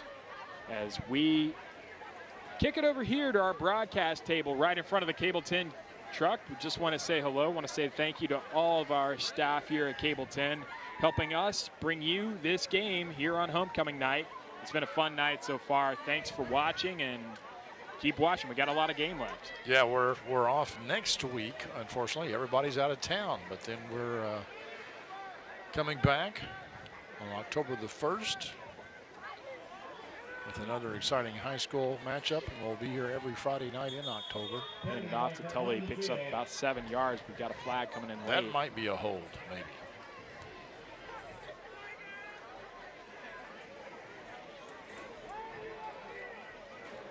Holding. Yep, that's what we thought. Fans finally got their wish. Holding penalty against the Polar Bears. It's been an intriguing night here. We've got a little different placement than normal here at Sauer Field. We're kind of on the backside, opposite corner from the press box and the concession stand, much to your chagrin, Clint. Yes. But yes. We are kind of over here in the corner next to the field house for Frankfort High, as you can see. Hey, hi, just Mom. waving the general direction. But yeah, that was. It's also a cool night to be on this side of the field, because you've got all the tailgating going on as we see Schultz running to his left and Carter manages over to there. evade Carter once. Morgan coming in to make the final tackle. Jack Davis over there in pursuit. But yeah, it's just as always we talk about, there's all, you know, for all three of the schools here, we've got a timeout as Carter is down. That's Morgan, or Morgan, excuse me, on the sideline. I think. Yeah, you're right. That's number 5, Morgan. And we'll wait to see what's going on with him.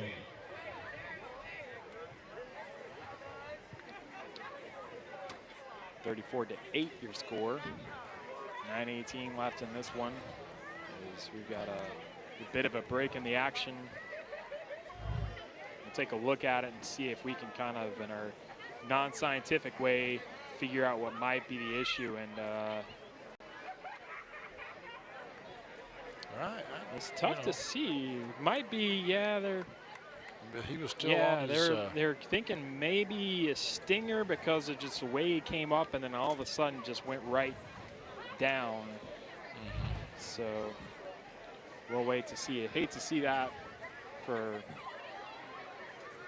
Morgan. He's back up on his feet, but clearly not quite.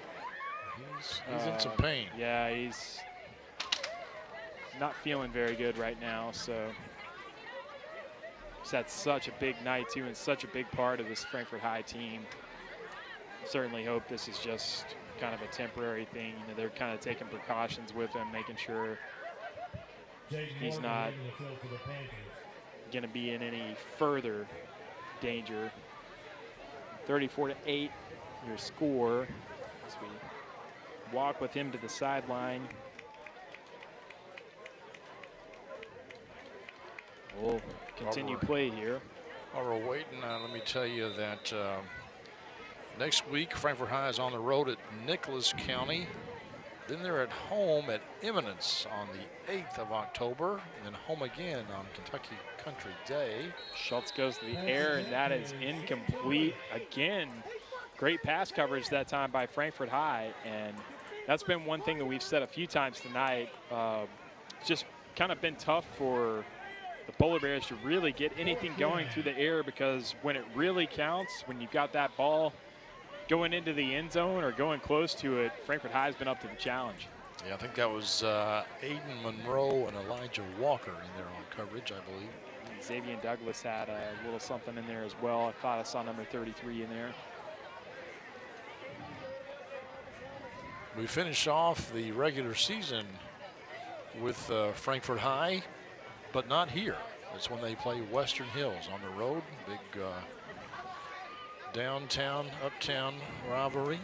Yeah, it's going to be a fun game. It's always fun when you see those crosstown rivalries, but especially as we see Schultz rolling out right. Leaves one hanging up there and just out of the hands of Xavion Douglas that time. And I believe that's gonna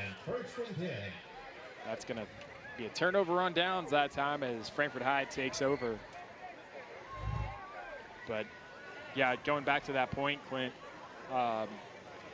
you know, if you have a town and you have 3 schools and one of them is technically Class 1A, you know, you think, okay, well, that's our crosstown rivalry, especially if you're Western Hills or you're Franklin County, that we can pretty much count on being able to kind of, you know, roll over. But Frankfort High is no normal Class 1A team. They always have so many great players. They are all, you know, they and just really well coached as well. Yeah, they usually have a pretty good run in the playoffs every year. So, and Western Hills, what I think is a 3A school, I think they're going to give Western Hills all they want and maybe even win that game. Hand off to John Thomas Gilbert. We had Another a penalty flag coming in after. We've seen that a little bit more as this game goes on. I don't know whether it's just a little bit of personal that's a personal foul on the Panthers. And then I'll push him back a fair bit. We got 8:48 left in this one.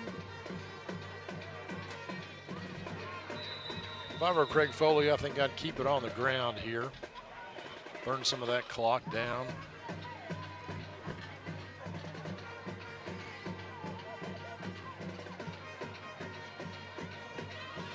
Ball plays at the 11-yard line.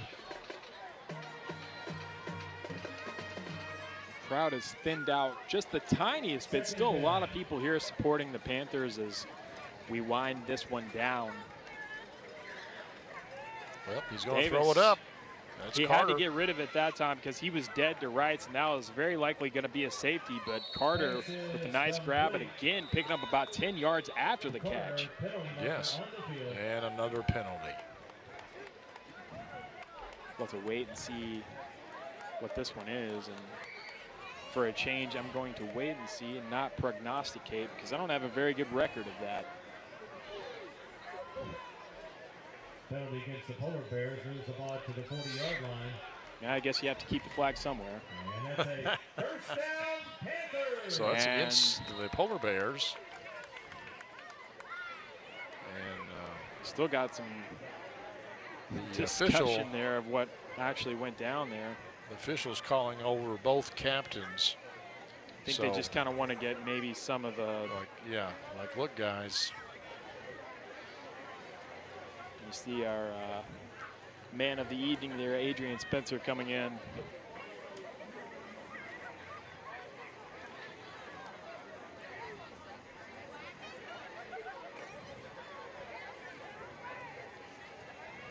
I think that's Caleb Jefferson, 56, is the captain for the Polar Bears. He is their leading tackler. And I guess if you want to affect a society, you start with their king. That's true. I don't know how deeply entrenched in feudal society we are here in Frankfort, but anyway, Dave's going to go to the air. He's got Carter, but that one was well covered by Bracken County. Carter just kind of ran into the back there. So we get a nice look at it here. That time. Yeah, the Polar Bear defender wanted a pass interference call. Yeah. Didn't get it, though. It's not when you see a whole lot. Every once in a while, you'll get that. That's true. Not very often.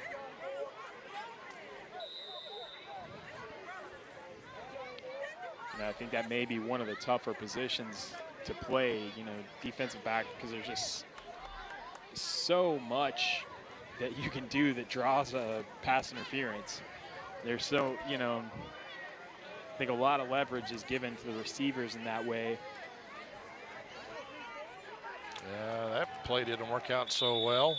I think they're going to blow that dead. Ball did come out, and Bracken County came up with it, but I think it was already down, so that's probably going to bring up 4th down here.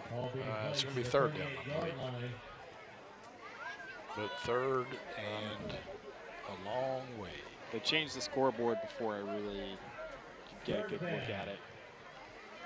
3rd down and Thornhill.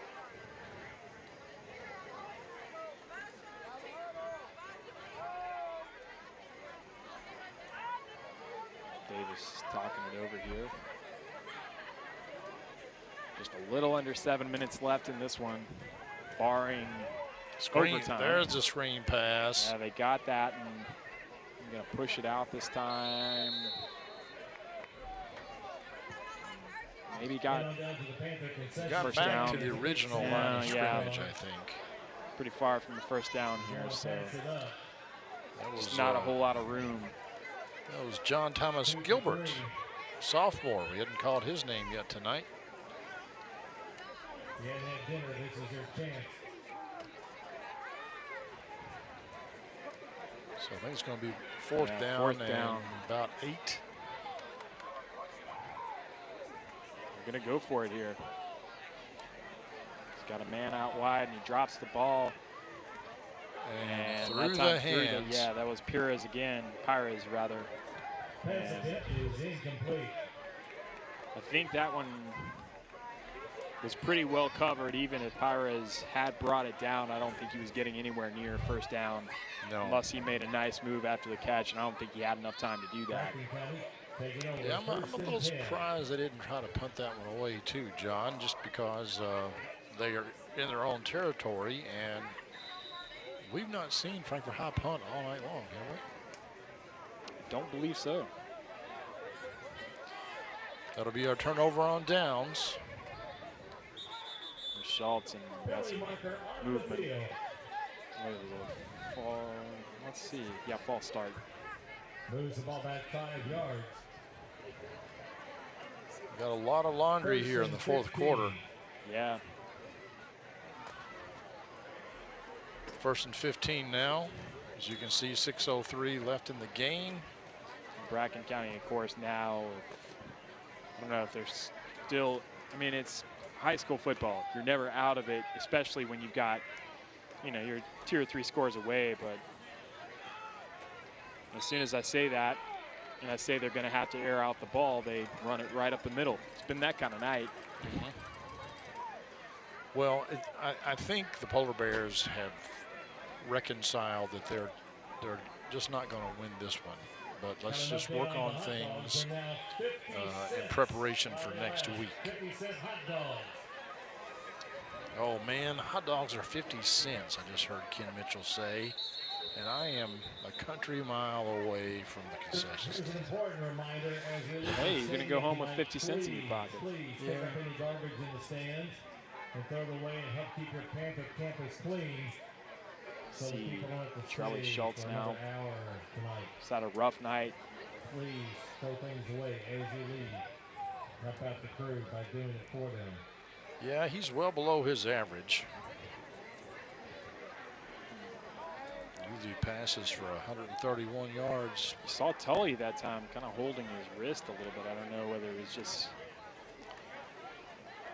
sore or whether there was some kind of possible injury to him playing through it. And that time, Schultz just got to chug it towards the cone ice. Elijah Walker there. Coming in late. Oh my goodness.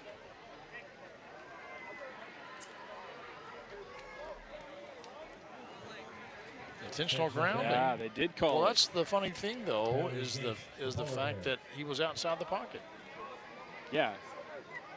Meanwhile, the two that were arguable. I don't get it. Yeah. I don't get it, but that's okay. Lots of things I don't get. I would imagine Sam Davis has hit his average of 117 yards of passing per game tonight.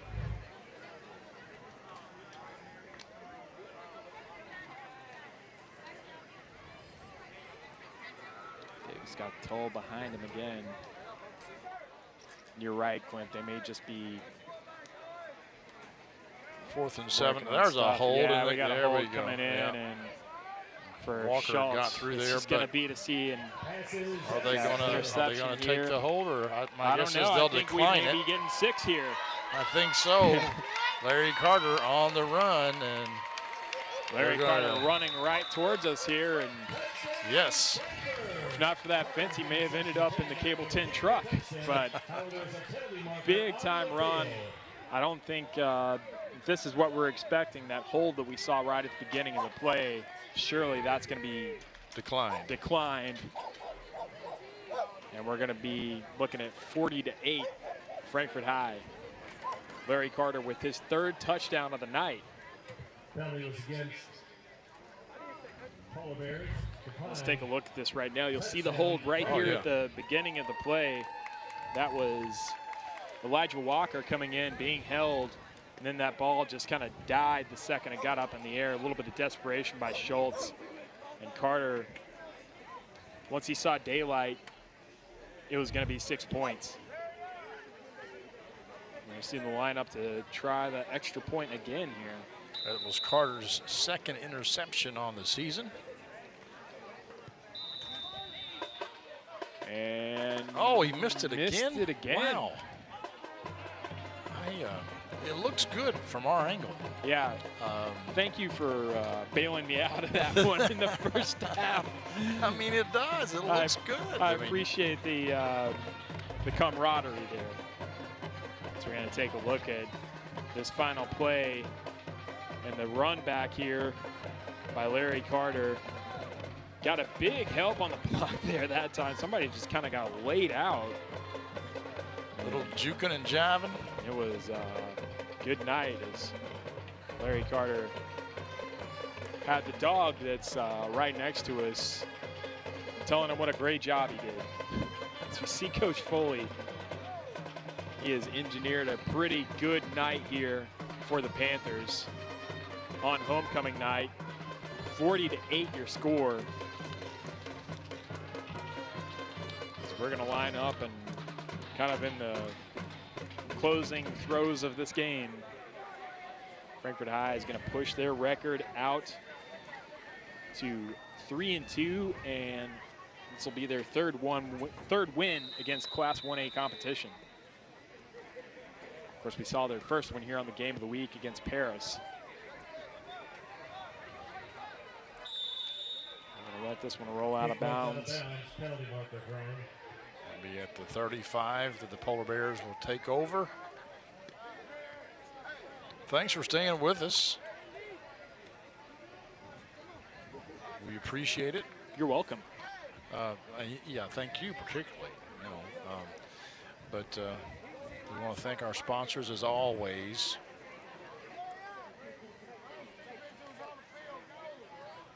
Because they're the one footing the bill for this sort of thing. True, and we have a lot of great sponsors for football here on Cable 10, just supporters of all these schools in general. And it's just, we're really privileged to be able to bring you all this action here. And it's a lot of fun for us, and I'm glad that people appreciate it enough to watch it. And we're certainly happy that people are watching the game wherever they're watching, on Cable 10 or on Facebook. We got a lot of people who watch the streams on Facebook, on the FPB Facebook page, and we're happy to be able to bring you all the coverage here. I think that was Holder, wasn't it, up the middle? Yep, coming in to make the stop was Pires, number 24, the junior. Like I said, we won't have a game of the week next week, but John, we're going to make up for it the following week. We're going to have 2 games of the week. Really? Yes, we got a volleyball matchup on Thursday night. Franklin County and Western Hills battling volleyball action. Hand off to Tully is not going to go for much. Late That's hit a there. late Yeah, hit, that's and going that to was kind of silly. Tully is kind of pulled back. That was kind of silly. It move. wasn't a very hard hit, but it still was a late hit. And I don't know who that was. It was and maybe heads up. Bryce Marston, maybe. I'm not Yeah. No. Heads up play that time by whoever pulled the player that pulled. 81. I don't have an 81. Yeah, that play was well dead by that time. And a heads up play by number 77, Caleb Emery, the O lineman for Bracken County, getting Tully out of that situation because you could tell Peyton Tully was pretty hot after that late hit. Yeah, well, I would be too, you know. Yeah. I mean, you're down. I think the whistle had already blown, and then somebody pops you in the head.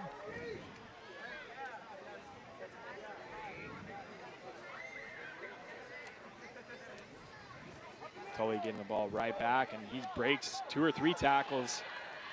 Yes. I think he's going to drag him all the way. Nearly got 6 there. I think Cameron Stone was the one that finally brought him down there. Talk about instant payback. First and goal, Bracken County. Bracken County now looks to put a few more on the board here as they call a timeout. We got a lot of young faces in there getting some good quality playing time at the end of this game. We're going to take a break while they take a timeout here. And 2:43 left in this one on homecoming night. Panthers up big, 40-8. Game of the Week is brought to you by Whitehead Hancock. Whitehead Hancock Plumbing has been serving Frankfort families for more than 100 years. You can trust Whitehead Hancock for all your plumbing, heating, cooling, and septic needs. Call them today at 502-227-2213 for 24-hour emergency service or visit their website at whiteheadhancock.com. 2:43 left, 40-8 your score. Frankfort High Panthers giving this homecoming crowd something to go home happy about. As we're in the final stages of this one. Bracken County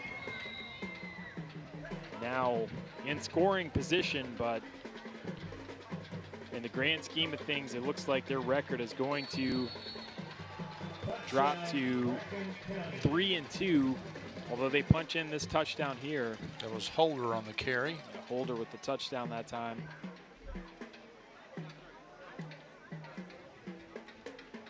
That'll push the score to 40-14. The Panthers got a lot of freshmen and sophomores in there, however, on defense. So, but which is intriguing because the other game we did against Paris, the final score was 41-14. Holder's going to walk in for this one. 2-point conversion. Thus blowing up my concept of synchronicity. And we'll take a little break. 2:33 left, 40-16. Frankfort High getting ready to add another W. Despite the best intentions, sometimes a marriage just doesn't work out. I'm attorney Doug Howard of the Howard Law Group. A divorce can cost you thousands of dollars in lawyer's fee alone. That's why I created uncontesteddivorce.law. If you have an uncontested divorce and both parties are willing to sign all documents, you'll only pay a flat fee plus court costs. Why spend more on your divorce than you did on your wedding cake? When a divorce is just a divorce, life demands simple.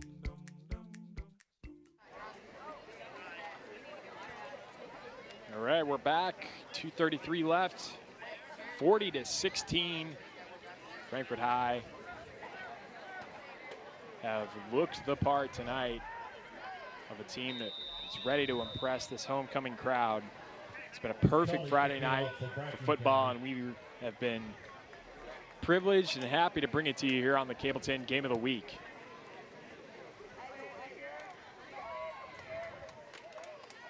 Kickoff this time, and that's Zarahan, Cleveland. Yeah, picking up a couple yards, some strong running, and we got a penalty coming in after the end of the play. And this one's, you know, looks like it might be. Yeah, it's going to bring it back a little bit. One of the many things I like about football down here at Sauer Field is that, you know, the tailgaters are here, and you can be right on the fence. I mean, you're tailgating approximately, 15 feet away from the sideline. Yeah. It's a really unique atmosphere that we have here at Sauer Field as you take a look at some of the tailgaters there. And I'm hoping they hang around for a little bit after the game because they are directly between the path of our broadcast table and my car. So I'm going to see if I can maybe partake in a little bit of that. Sam Davis still back there. I'm a little bit surprised by that. I thought they might want to give somebody else some quarterback playing time since this game is in hand. I think that's Aiden Monroe with the carry, I believe, number 20. No, number 32, John Thomas Gilbert. Yeah, he's had a couple of rushes so far tonight, and not a whole lot on that one, but you know, it's good to get some reps for these guys. Again, want to shout out our homecoming king and queen tonight. Our homecoming queen, Nia Bean, and our homecoming king on the play, 2nd and 7. was none other than number 51, the senior, of course, Adrian Spencer. Got a big game for himself out there, in addition to being named homecoming king, as that run really doesn't go anywhere as they go right back to Gilbert. Gilbert on the carry. Yes, big Tyler Davenport on the We take tackle. a look at our king there.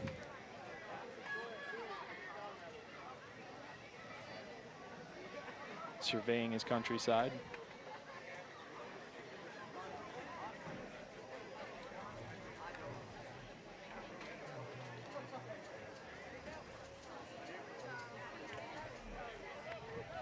You know, we've seen a couple of things that you might say are just slight blemishes, but overall, this great performance for the Panthers and something they can really just continue to build a successful season on.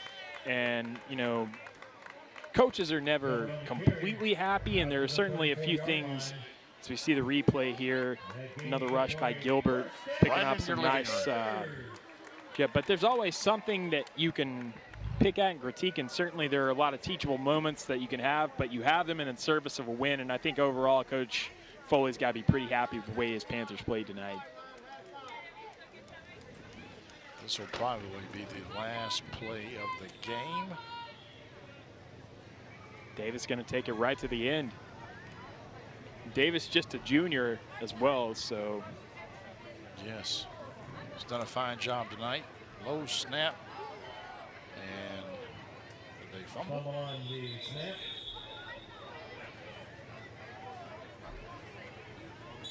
And we got a flag, and of course that stops the clock. We'll see what happens here. I was going to say if that was the final play of the game, I was going to feel pretty bad about the two of us doing the old commentator's curse. What could this be? Unsportsmanlike. Frankfort High. Boy, I'm sure Coach Foley will bring that up next week. Yeah, I know he likes his players to play with a little bit of an edge, but you got to know where the line is. Yes. And now it looks like we might get our final play of the game here, as we're having a little trouble hearing what's going on because we got a couple of big motorcycles right next to our broadcast station here. They've just going to let the clock. Yeah, they're just going to let it roll out, and that's going to be the end of it. 40-16. Frankfort High wins big on homecoming night at Sauer Field. We'll be back in just a moment with highlights and the player of the game. You're watching the Game of the Week here on Cable 10.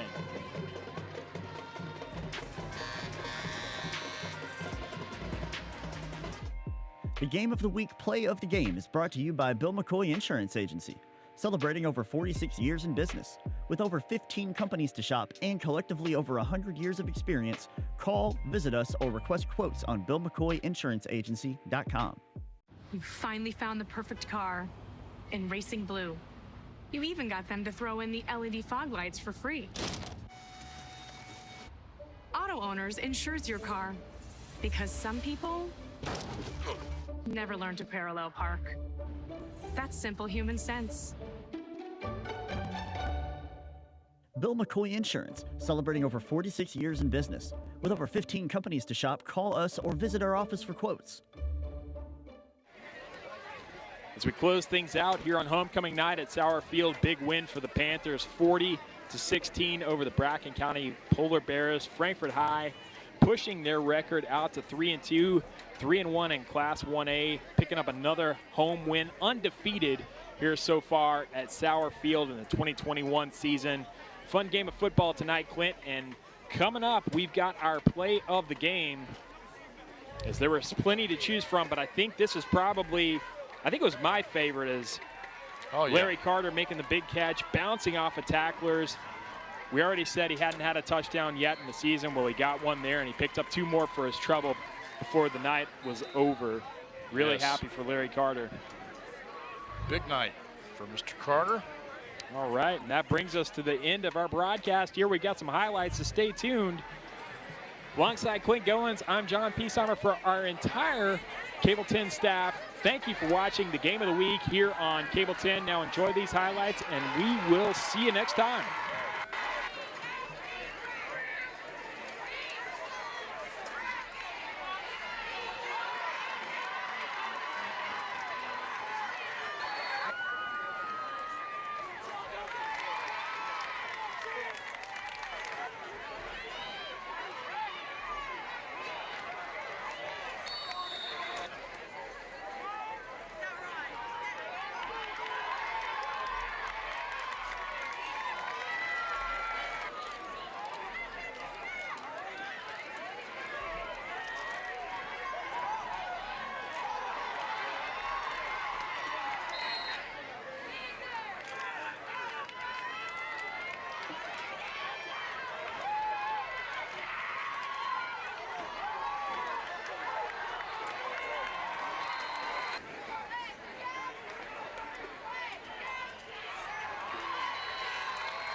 Pass is intercepted.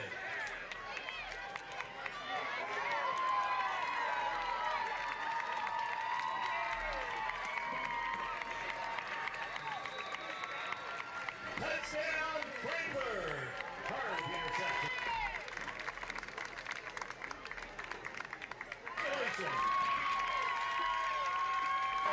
Homecoming court. And more in place of the 2020.